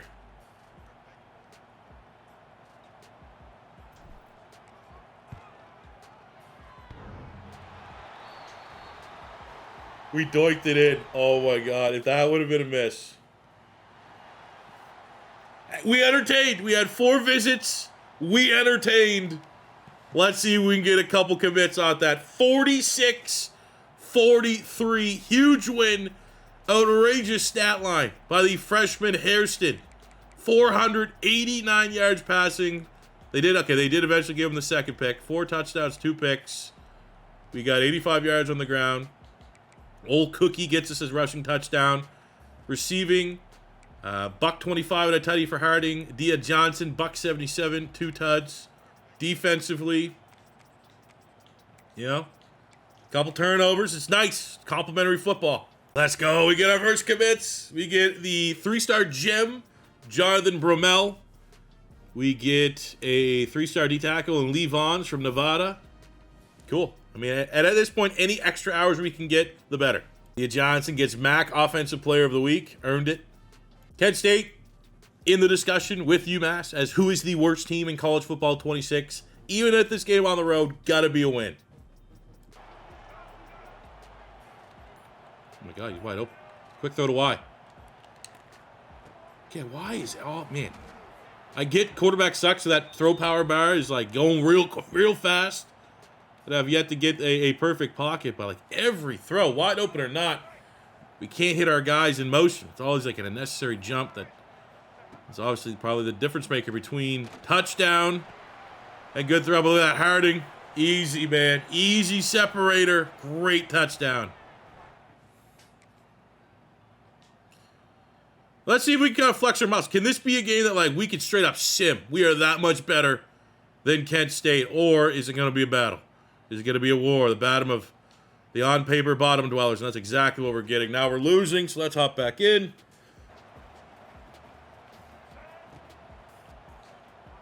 Oh my God. Go! Hail Mary at the end, and UMass is sneaking away with a lead on the road at halftime.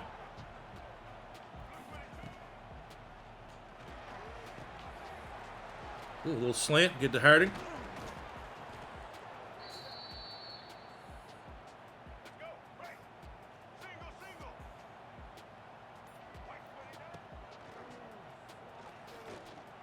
Oh, for fuck's sakes! I'm spoiled. When I've played a lot of games, we have quarterbacks 95, 96, 97 throw power. That ball gets there. That ball does not get picked. What do we got with him? 88 throw power. Let's throw some flames on it, dude.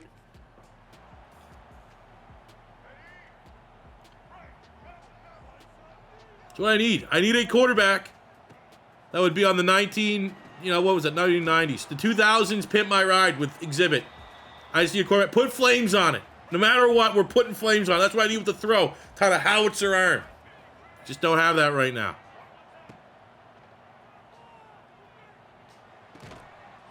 Good grab. Good ball there. Man, this game plan of just like force feeding our best guy, that's so much better than our opponents. It works pretty well. We have a player for this. It's time to bring out. Look, they're calling timeout. They saw. They're going for the cookie. They're bringing out Big Cook. He's not going to let us down. A yard and a half. Cookie. Probably butchering the last name. We're going to call him Cookie. Damn it. Can't make it a thing. Cookie, I can only make you a thing if you hold up your end of the bargain.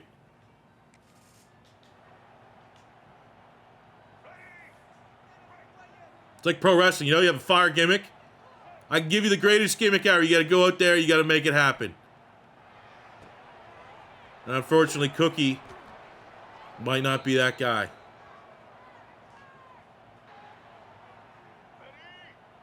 Now, toss play worked last time we ran it. We'll see. Can Hood run the C4 special here? Get us a little bit of an insurance on our lead. Yeah.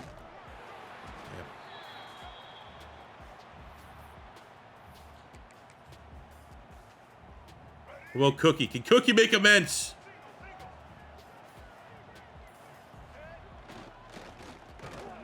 Damn, he's not even getting a yard. Again. Come on. 225. Show some power.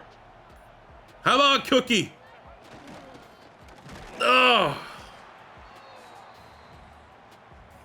Twice again. Should probably just take the field goal, but honestly, short field goals are harder than long field goals. Punch it in with Hood.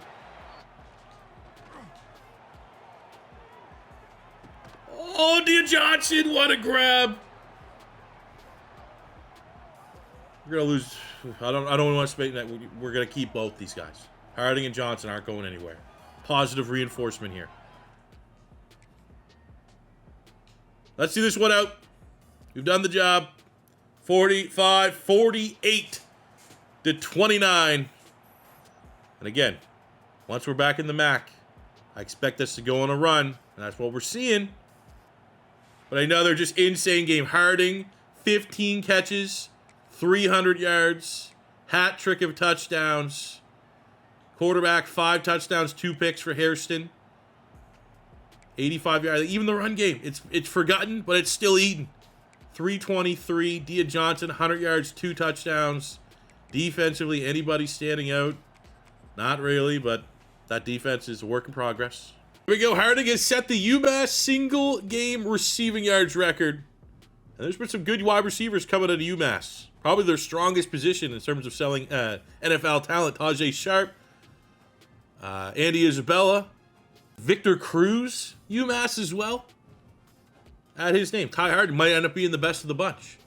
We break the MAC single game receiving yards record, our first year in MACtion. Let's go. We get some recruits. We get Parker Martino in at quarterback. That's a big one. Obviously, Harding is going to get Offensive Player of the Week. Should get National Player of the Week.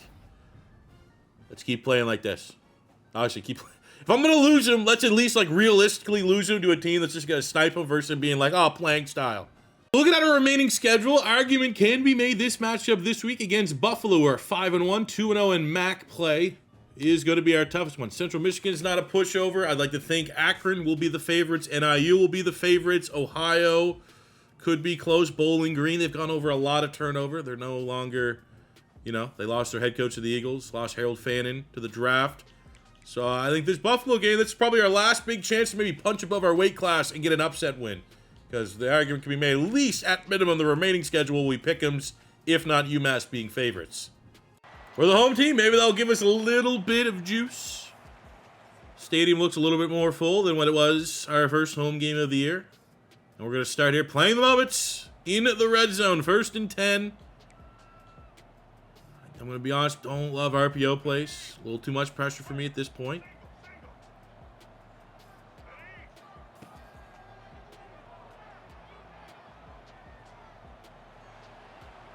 That's what we need right there. Good. Keep it yourself. Call your own number. Okay, we'll try it RPO here. It's going to be bad. I'm telling you right now, it is going to be bad. Hospital ball. That's what I'm giving you. I'm going to give you a hospital ball. 2nd and goal.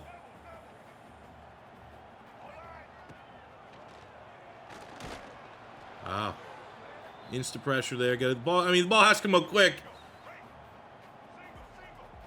So we can get this one. 3rd and goal. Nothing. Oh, go for it. This was any of the other games remaining. I'm just stacking points. Considering this is a huge opponent.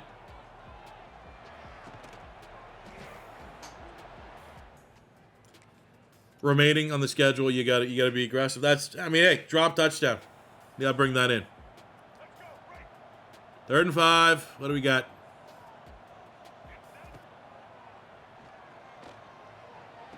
There, low to Harding, makes the grab. He don't drop it. Touchdown, let's go, UMass. In the red zone again. So we're getting very favorable rolls here. Big throw. Moments gets us touchdown. Moments give us a turnover.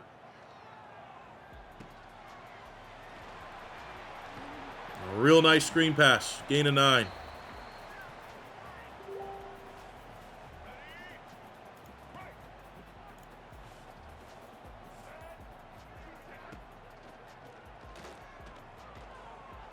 Oh, that's late. That's so...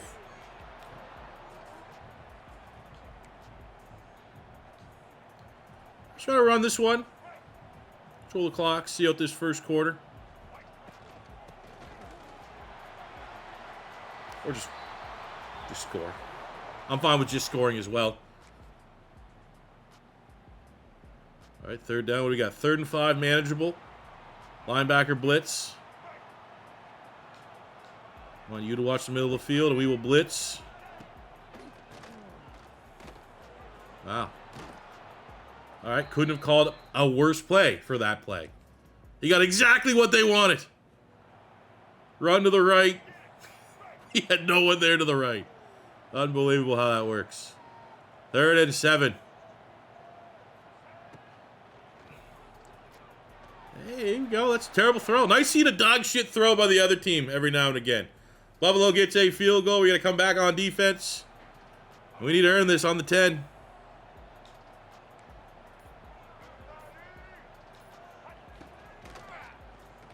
Wow. Okay. Give me a chance on offense, please. There we go. Red zone. Interception off the pick. 1st and goal. 3-point ball game. Hood already found the end zone once.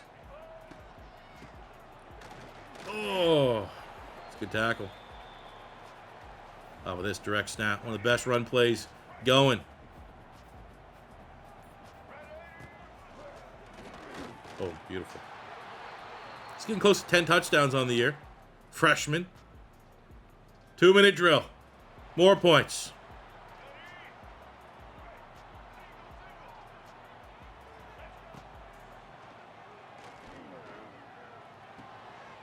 Well, the backup tight end, who's probably my 3rd favorite receiver on this team.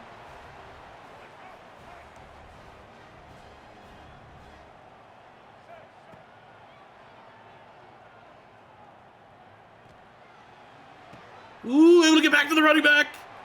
We'll get out of bounds, right in field goal range.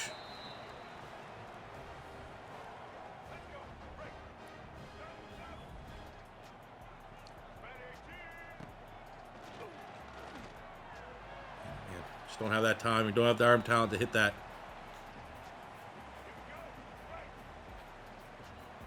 2nd and 10. Ooh, get the backup tight end. That's where I want to go with this football. He has a step. If we lead him, good things will happen.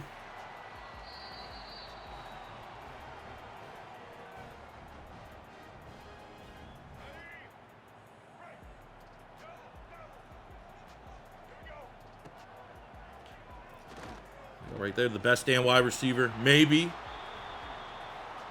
college football this season.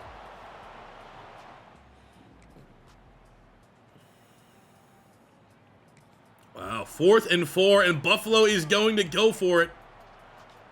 Go watch the RPO. You're going to be very aggressive here. No risk it, no biscuit. Oh, he drops it. Let's go. Wow, couldn't have botched that coverage any worse than what we did. And the moment, too. Hey, we dropped a touchdown the first half. I'm glad it's breaking even. At least theirs was kind of a contested catch on our tight end, and that was just complete and utter blown coverage. But you got to take the wins as you can get them.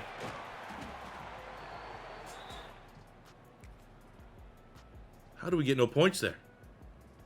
Okay, we're getting in the red zone.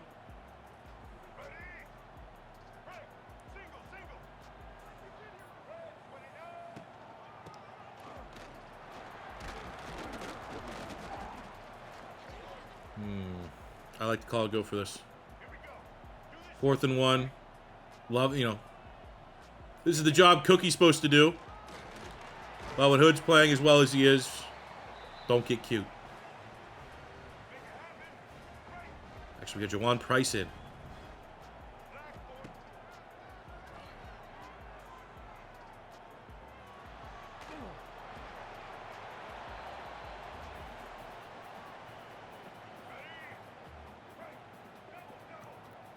Second and goal.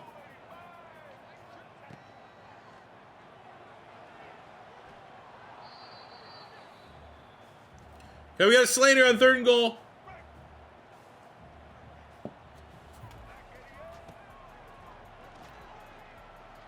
Tight end can make someone miss. Oh, what he does! Let's go! Breaks a tackle. Makes up for the drop touchdown in the first half. That's what you want to see, man. Just give a guy an opportunity to make amends. Look, they're going for it on 4th down again. 4th and 4. Maybe we just let someone be so wide open that they drop it. 4th and 4. What do you got? Come on, boys. Gotta make that play. Another 4th down. This one, 4th and 11. Okay.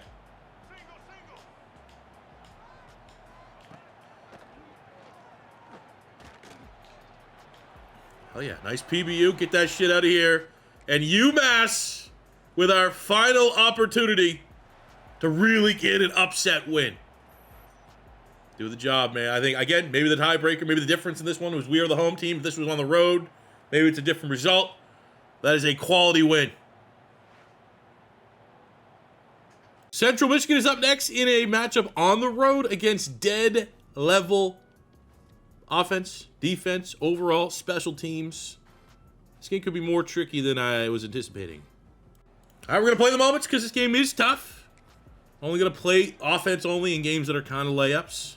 Even then, I'm not saying that I am good enough that offense only means for sure win, especially with the state of this UMass team. But at 4 and 3 on the road, this is a tricky game. We got to earn it. Missed opportunity. Are they going to let us go for it? No, I thought we would. All right, we got 3rd down and 13. Let's play a little Tampa nickel. Watch the inside linebackers, please. Thank you very much. Oh, man, we just... That's what we're used to. Hey, we hold them to a field goal. Not bad. Touchdown field goal. 10 straight points. What can we do to respond?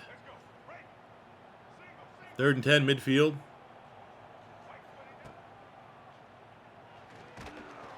Nothing. Everyone was covered. All right, another 3rd down. 6 in scoring range. Could be 4 down territory.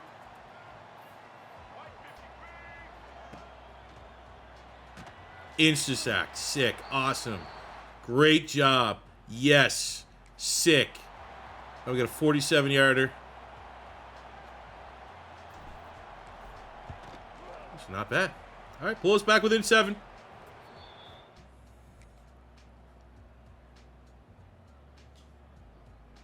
Two-minute drill.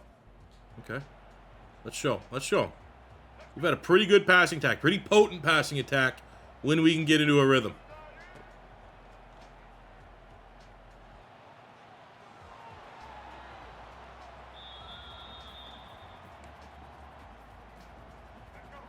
Come on, press one of my guys once. Someone come up to the line.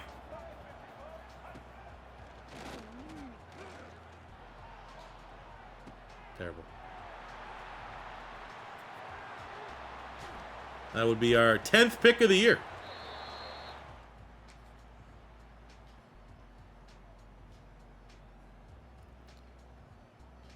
All right, we get out of there. A couple field goals. Still a manageable game. 3rd and 5. We could hold to a field goal again. There we go. Didn't bite on that one bit. So mission accomplished. Let me get on offense. No, okay, here's your classic super sim. You're just not going to be able to get back into this game. type games. And this is what happens. You know, we didn't win too much. We got on too much of a hot run. So this is the knock us down a peg. Our goal was 5 wins this season, and we'll learn our lesson. We got too confident to say, hey, let's earn it. Let's play some moments, not just play offense. And the game just humbly reminds us that when you agree to tango in play moments on the road, be it, your chances of winning are like 35%. So now I got a couple commits. We got Tim Chu off the bye week, and we're still first for everybody else. Now, tough loss, but we had the bye week to kind of reset, and we get even if it's a road game, got to beat Akron. Akron and Kent State, we have to at least at bare minimum establish that those are still the 2 dog crappiest programs in college football 26, and UMass is at least a little bit of a level above that. Let's see what we can do against Akron. We'd love at one point to kind of get like a little bit of a sim win here, so that I don't have to, 100% control my team for us to stand a chance to get any wins. Akron gets out start hot, 7 points. We get a field goal. We follow it up with field goals. I'm feeling like we need to hop in here at some point. Oh, there we go. Touchdown. We go with a halftime lead. They get points here. Okay, we'll come in. Third quarter, 13-13.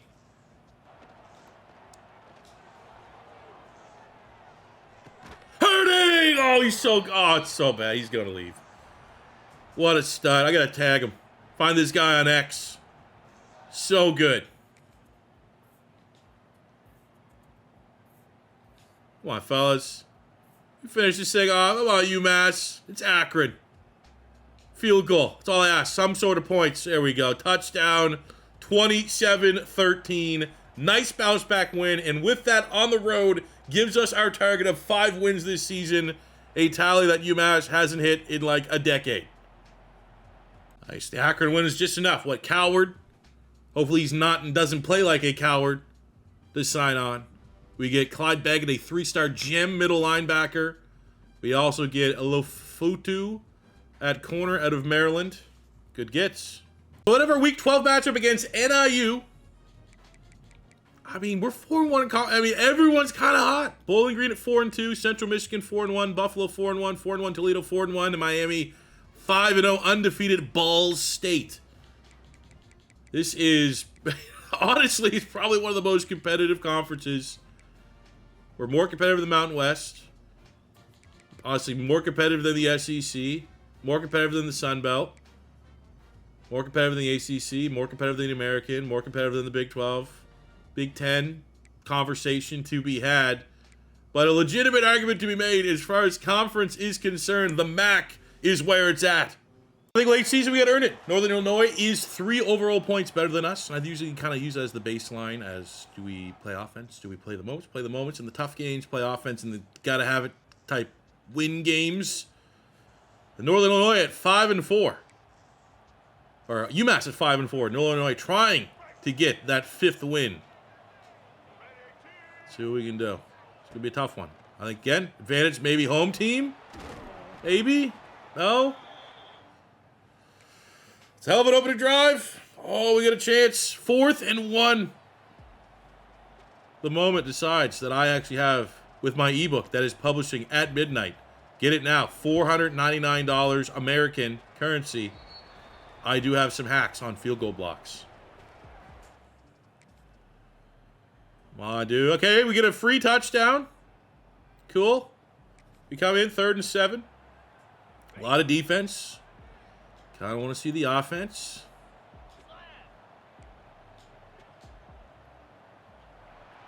Sick. Awesome.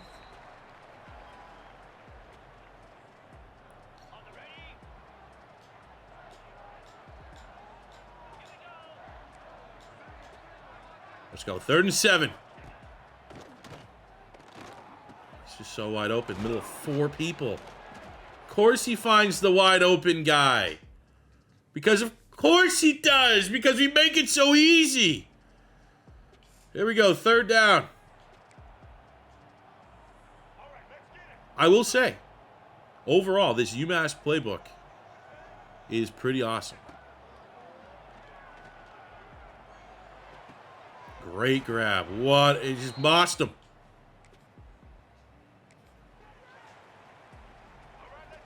But for like where our team is as a passing offense, the play calls, pretty easy offense. I'd say it's a very good offense for beginners. And tight ends that make the hard catch and then fuck up and drop a wide open layup. 2nd and 10. It's been a good play for us. Oh, we caught it. Let's go. Hood up the backfield. That's where I'm planning on upgrading him. This is not a run-heavy team. So I think if we can make Hood more of a receiver, like receiver hands and speed, where I'd like to go. Oh, let's rocket that one in. Tight end. Won't drop that wide open pass. Great drive. We have to come back in now on 3rd down. 3rd and 9. Midfield. That right there. I'm not going to miss that one.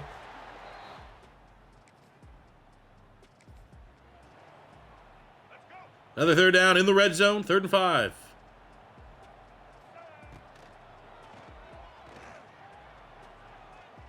Do it yourselves. Go, go, go, go, go, go, go, go, go. Let's go. Money. That was always his big advantage in the QB competition. Has legitimate scrambling ability. Makes plays with his legs. And gives us a 21-10 lead. It's a very legit MAC opponent. Now, Northern Illinois touchdown, 2-point conversion. It is now a field goal game. We're coming in 1st down. Halfway through the 3rd.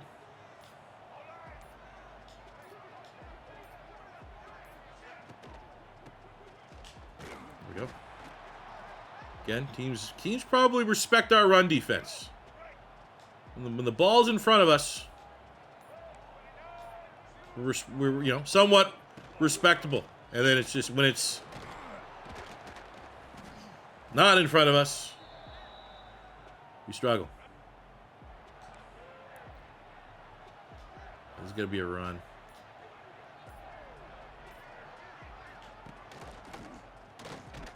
Oh, yeah. Let's go. Loss of 3. Big play. And we hold them to a field. That's a win.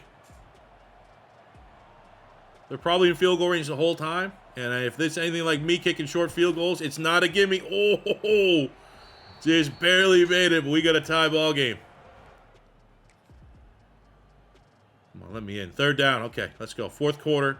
3rd and 4. Coach says it's time to dial up a shot play.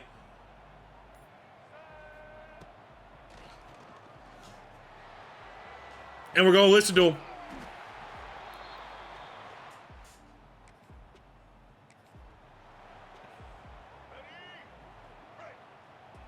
First and goal. Him with the screen. Follow our blocks. Just pancake city. Easy does it. Lead back with UMass. All right, we're tied at 28. Coming in out 3rd down. 3rd and 5.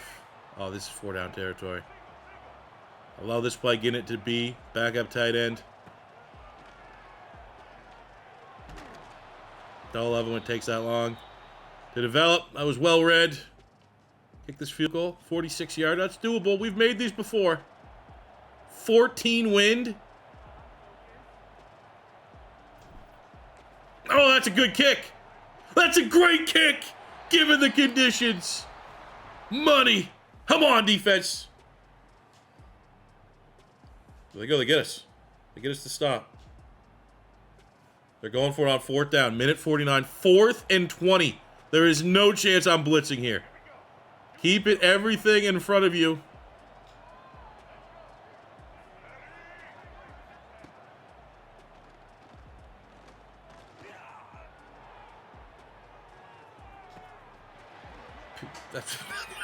How's that not Pia? Just straight up tackled, buddy. Whatever. It plays. 3rd and 5. In field goal range. We're going to see if we can give him the bite.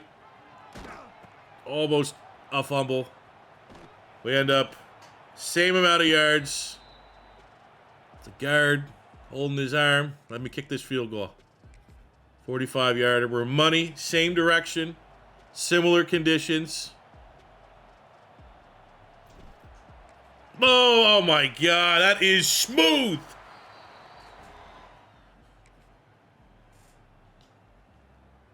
Okay, they're going for it. 4th and 2. No timeouts. 20 seconds to go. Need a touchdown. Let's put this game away here. Let's go, Craig. Okay, whatever. Whatever, pussy. Let's go. Take the check down. That ain't gonna win. Big quality Maction win. 34-28. Great showing by Hairston. Couple good balls there. Ignore the completion percentage. Another good week. We get Maury, the 3-star gem safety, as well as a center and a corner. Still first place. Let's close out our board. Shout out Ryan Barnes for getting MAC Defensive Player of the Week. Good showing. Oh, he actually wins National Defensive Player of the Week. Good on him. As far as the MAC Championship is concerned, still, it's not decided. It's not going to be decided till the final game. We still have Bowling Green and Ohio, who are right in that. Bowling Green, they can win out. You know, maybe 2 losses can get you where you want to go. Ohio in a perfect spot to play spoiler. They got a lot of momentum. They're on a 3-game win streak. But I think Bowling Green all the way up. Ball State probably has it under lock. But that second spot, we beat Buffalo. I think we should probably get in over them, all things considered. We leveled up our coach to level 23, so we're going to get Portal King here on the offensive line. We need as much transfer portal help as we can get. I think that's what I'm going to prioritize. Everything else is kind of started. I think portal should take priority, maybe over, getting the skill cap increased, the recruit interest that you'd get level 1 here on. I just need more points. More points would be great because I got to get them both. All right, we got Ohio on the road, and we're already down in a 7-0 hole, 10-0 hole. Like I said, they are in a perfect position to play spoiler. I don't know. Let's see. Right here. Let's see if we can get back-to-back points off the pick.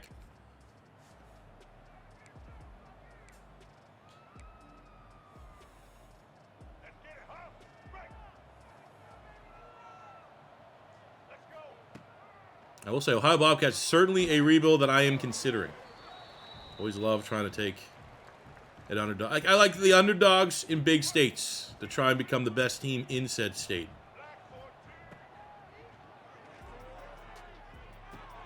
Oh, that's a great play. Get back to the running back. And we cut the deficit to 10. Back on offense. Beauty. Let's keep going. Keep that big Mo. Harding deep. Johnson deep. Give me time. Oh, bomb. Great grab.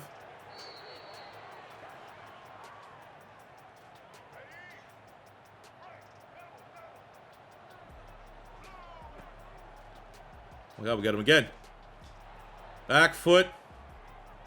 Oh, that's a nice PBU. Credit where credit's due.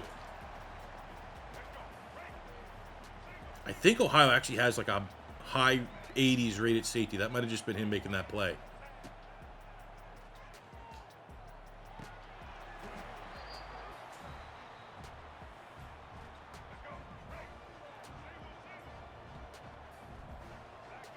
Third and 10. Good grab.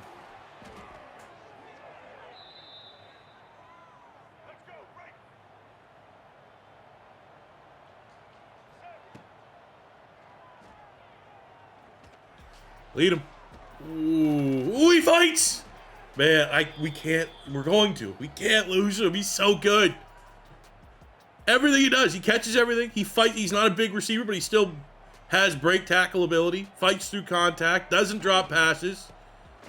It's going to be a sad, sad day if we can't get the NIL funds to keep Harding here.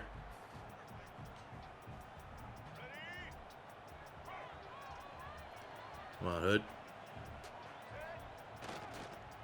Oh, when we get a cookie. You missed that. It was going to be cookie time.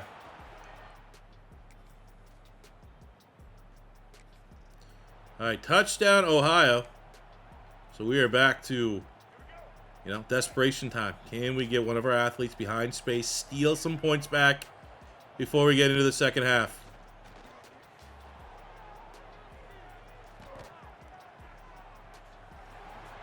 Not on that one. Oh, man, just press one of my guys. Give me press.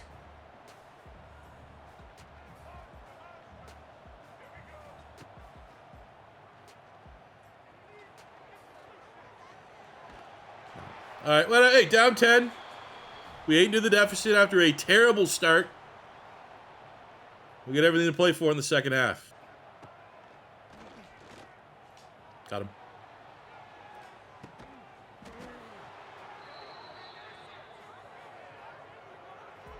Keep going. Pass attack. On point. Almost 300 yards and counting for Hairston.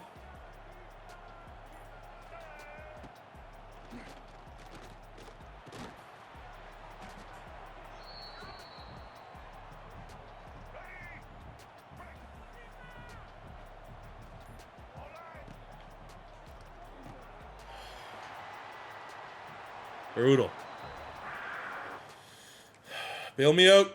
Oh!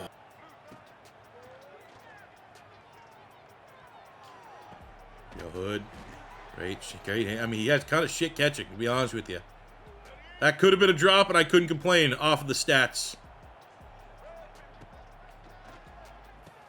There we go. One back. Back to a 10-point deficit. Defense, help me out. Let's go. Down 10, full fourth quarter to play. Let's see a rally. Get some free first yardage right there. Let's follow our blocks. Hood. Oh, we're close. Goal to go. Could be cookie time.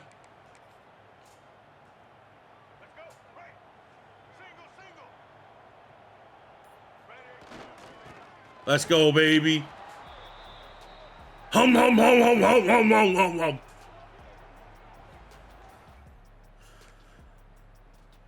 Damn it. Come on, defense.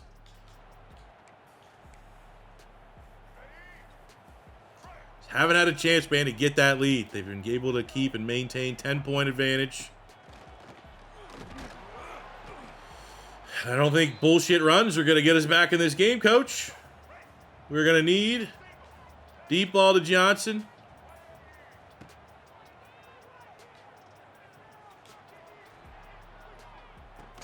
Deep ball to Johnson is on. And that's Walker. Yes, he's like an 85 overall for Ohio. We are picking on their best play. It might not. It could come back to bite us in the ass. But this team ain't going down without a fight on the road. Oh, God damn it. It's on me. I mean, even a field goal here would not be the end of the world.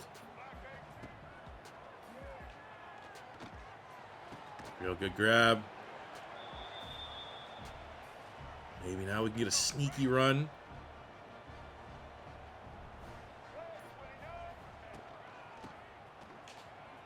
Come on, man. You gotta make one miss. Okay, we'll take the points. How to make it a 7. It's a close field goal. There we go. One stop defense, please.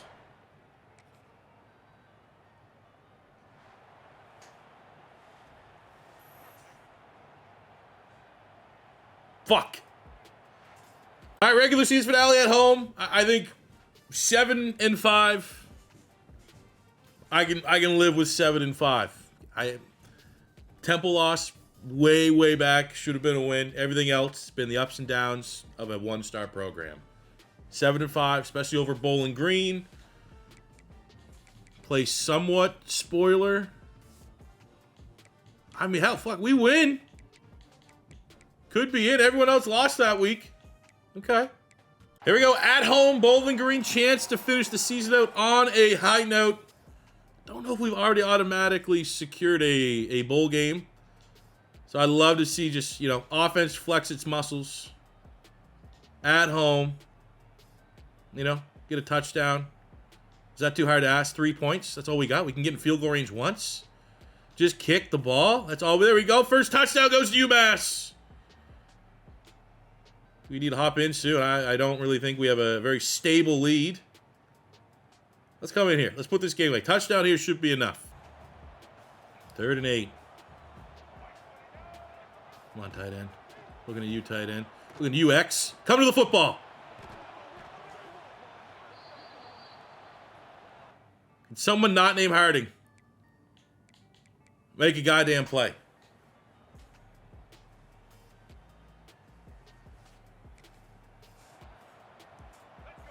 Five minutes to go. How about let's try this one. This is what we need. Now we actually have enough that we get a nice lengthy drive. Put this one. Let's follow our blocks. Be patient. Gets decleated. It's in the slot. Be a mismatch. Hint. We'll say for like a deep threat or a dual threat quarterback, I don't think I've ever seen him break a sack. Not saying that I, expect him to. Be nice.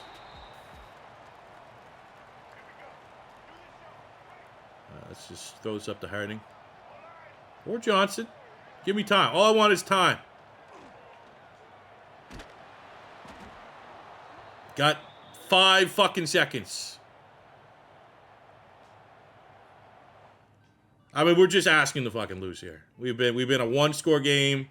They're gonna score here eventually. Maybe or maybe not. Maybe I just take the hands off the wheel and say it's not my fucking game. Sim, take the wheel. Get us this ugly dog shit win. And get us a bowl game. Get us maybe into the MAC championship.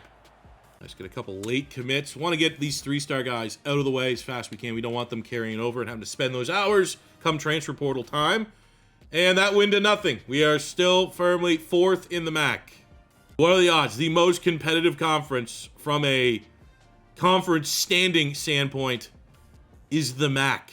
The year that we're in the MAC. 3-way tied, 6-2. We know we're better than Buffalo. Never had a chance at Ball State or Toledo. I mean, it's hell of a year. 7-5. Chance to go bowling. I mean, look at that. 7-5 sticks out like a sore thumb for better for this UMass program. And you know what? This could... I like the starting point of both our OC and DC. However,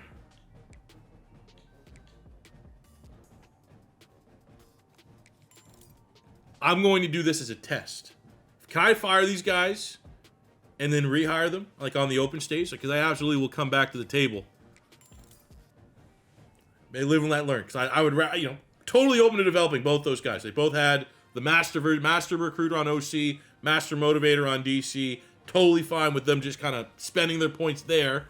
But, kind of want to see what's available. What if there's like a level 30 coach that we can bring in that's already leveled out? Like, you know what I'm saying? Let's see, at minimum, can you fire your OC and DC and then have a chance to rehire them on the open market? Wow, Isaac Brown from Louisville wins the Heisman. That is not expected. We're going bowling. Tart Bowl, UMass Baylor. That's winnable. Okay, so you can't... Oh, these guys suck. You can't fire your coach and have him available. Like, get the double dip there.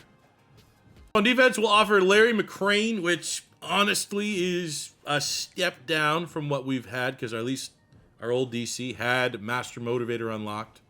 I think we'll swing for the fence on the other. We'll go Butch Jones, level 34. Only look for OC jobs. Come on.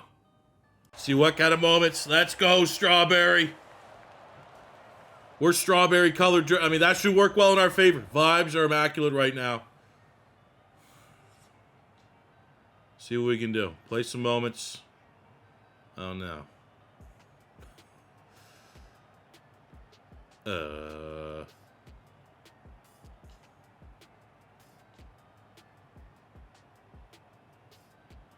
Restart? Hey, Siri, restart this game. Sorry, I don't understand. We're getting shit kicked 66-7. Can we restart the game? No? Okay. Well.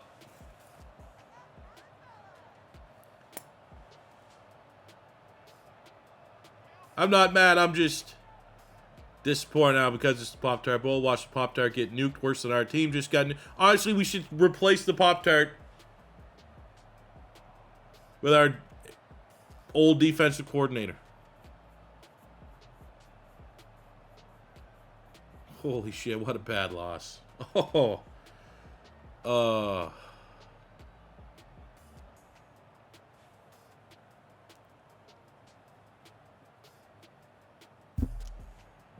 off. All right, cool. We got Butch Jones as the OC. That's definitely going to be an upgrade. And even though we kind of botched, I would rather the existing DC. We got a new one in. And it's not a huge discrepancy between the two.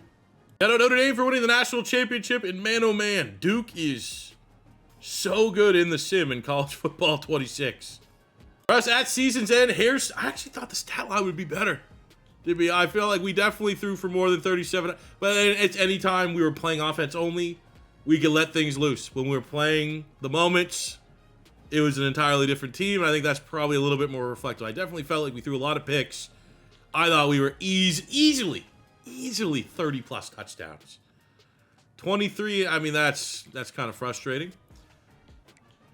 Running the football, Hood with 10 touchdowns, 600 yards. You know, I don't think we're ever going to be a run team. This definitely feels like an air raid type offense. Harding's deal breaker, pro potential up to, I mean, things could change.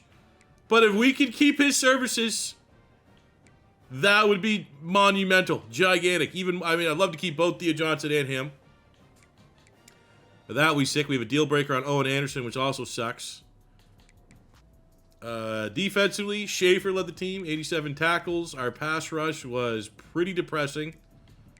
Definitely where, if the opportunity presents itself on the transfer portal, I think our NIL needs to go into pass rush. Shout out the junior Ryan Barnes with 5 picks. Hopefully we can convince him to return. Pretty sick on a national level that both Brandon Hood and Dia Johnson get freshman All-Americans.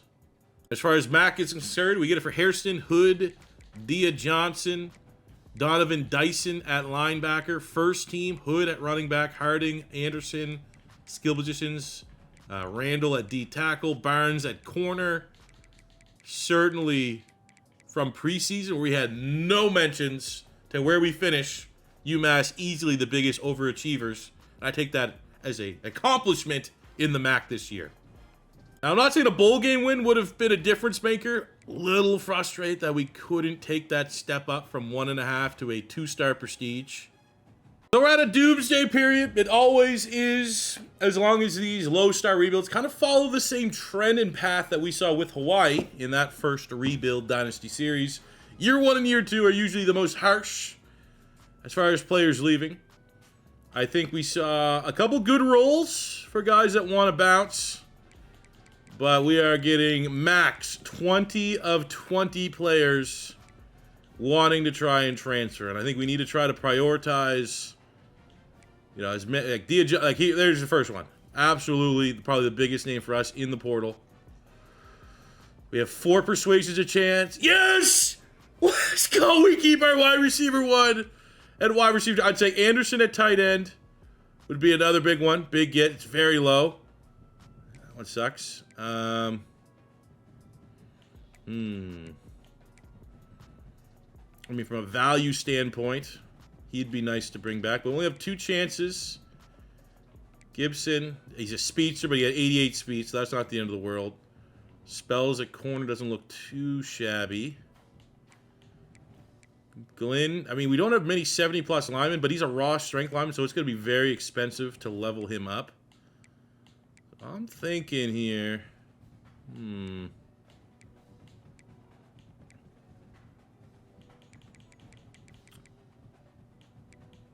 Like we can try spells. Let's go. With our last chance, I think just from a pure value standpoint. Ooh, I do like Craig. I think that'll be the tiebreaker between Craig and Albrecht. We have low versus very low. 3 of 4. That is, I mean, 3 of 4 is very good, obviously. But the fact that, you know, Dia Johnson, who far and away would be the #1 player we want to return, we get him back. That is huge. Great start. Now, I'm expecting the other shoe to fall, which is we're going to have no available guys in the portal or any legit guys that want to join us. But let's be cautiously optimistic. We're 7-6, 6-2 in MAC play. If anyone's hitting the portal that's looking for playing time, we can offer it here at UMass. As far as carryovers, we have Levine, Perkins, Willis, and Odom, all in relatively decent spots. All these guys are top 1,000 players. We have 600 hours. What is the transfer portal? Look, I have zero expectation that we can get 4 stars, but 3 stars can be very good. I've seen 3 stars be 80s overalls. So we got a good amount of 3 stars. We're probably going to be maxing out our 35 targets. I mean, 600 hours, you can work with that. So for year 1 of the transfer portal, we have maxed out our 35 targets. I'm trying to prioritize guys that we have a somewhat realistic chance at. We have Groves Killebrew. We only had 2 corners that were 3-star, and he looks like the best with a B+ playing time. We have Cam Clark, A+ playing time from Ole Miss. We have Dunham, a guard with A+ playing time. We have Ginter from Tennessee, A+ playing time. We actually got him in our Hawaii rebuild. We have Siani, the Canadian, at tackle sophomore with A+ playing time. We have Bryson Hayes with A+ playing time. Kelsey at quarterback from Texas. He's bottom on the depth chart at Texas. Dual threat quarterback with A+ playing time. Now we're number 7 on his school, so that is going to be probably difficult to bring him in. We have Crawford, SEC, from, I believe he's from Auburn, A+ playing time. We have Howland from Oklahoma, A+ playing time. We're his number 1 school. We have Osbury, the very talented linebacker from Notre Dame, A+ playing time. Jordan Thomas from Georgia. Aboko from Georgia, both A+ playing time, both in their top 3. That'd be a good get. I mean, these guys are freshmen. We have Taase from Mizzou, who actually A+ playing time. I'm pretty sure he's one of like the best true freshman pass rushers in the game. Like he's high 70s, so that'd be crazy. Same with Olesh. I think he's high 70s for a true freshman tight end, A+ playing time. We have Bowery at left tackle, who's probably in the 80s. We have Kearney, a 4-star center from Florida, as his number 1 school. So that could be an absolute steal. And then I don't know what's going to happen, but we'll try. We have Sammy Brown, the former 5-star. We're in his top 5. Realistically, probably not. Hey, why not? Maybe that will get me to want to play defense because I could just use him all the time. All right, let's see. Going into phase 4, we should get a couple names to start dropping here. And we get Logan Howland. He's coming over from Oklahoma. We get Bryson Hayes, the speedster from Kansas. Oh, that's it. We got 2. And we did everything for Sammy Brown. We got locked out. I hit him with the visit and the hard sell. I mean, that was never going to happen, but fun while it lasted. Into the final window. We're looking in great spots. No one else had, like, visits. I think we can clean the board. I think we should be able to get our 4-star here. Oh, we get Olesh. We get Agbako from Georgia. We get Thomas from Georgia. We get Siani, the Canadian attacker. We're looking for Kearney, the 4-star center. We get Odom at quarterback. I think we missed him. I don't know how to. We were so overwhelmingly first place and no one else had him for a visit. Gage Ginther. Kearney? Tassi at pass rush. That's a big get. Kearney? Let's go! We get the 4-star from Florida. That is huge. NIL not let us down. We get Osbury, very talented linebacker. Not Sammy Brown, but still really happy with that. We get the Texas transfer, Mason Kelsey from Texas. We get Noah Dunham on the offensive line, and that is very, very nice from the UMass NIL here in year 1. And as it stands, we finished with a top 60 recruiting class, which for the fact that we had 400 hours, the lowest amount you can have and start with in college football 26 during the regular season, I think 55 is great considering it right there with like the BYUs, SMUs, Boise State, Texas Techs, and with, hopefully the continued ascension of this program slowly but surely, next year our goal will be a top 50 class. So let's take a look at the class. We're going to start with our high school recruits. We have Coward at wide receiver with an impact dev. We have Baggett, the 3-star gem linebacker star dev trait. Lowe, the 3-star gem D tackle with a star dev trait. Boozer with an impact. Maury with an impact. Camper with a normal. Martino at quarterback with a normal. That one stings a little bit. I'm actually really happy in hindsight that we went after a quarterback in the portal because that is not ideal. Kutcher, impact. Brommel, star dev, the 3-star gem right guard out of Atlanta, Georgia. We have normal dev on Tim Chu. Spadola with a star dev on the offensive line. Kaufman, impact. Vaughn's, impact. Lafotu, impact. Lampkin, impact. Perkins, normal. Willis, normal. And we got this other quarterback, Hakeem Odom, just kind of a late cycle player, also a normal dev. So we added kind of meh to the quarterback room. Now looking at our transfer portal gets Howland at tackle with an impact, Hayes with an impact, Dunham with an impact, Ginther with an impact, Siani, normal, but he's Canadian, so I'm going to be biased. Kelsey at quarterback with an impact dev, Osbury at linebacker with a star, Thomas with a star, Ogbako with an impact, Taase with a normal, Olesh with a star dev at tight end, and Kearney, the 4-star land for a UMass star dev trade. So as of me recording this, there still is no patch. The patch has been announced. The release date, TBD. It's probably at some point this week, but I'm recording this on Tuesday, so still position changes are bugged. So I'm going to likely have to leave it as is for most of this rebuild. Kind of cool. Hairston at quarterback is now an impact def. Harding at wide receiver, also an impact def. Very deserved. Might be the most underrated wide receiver in the nation.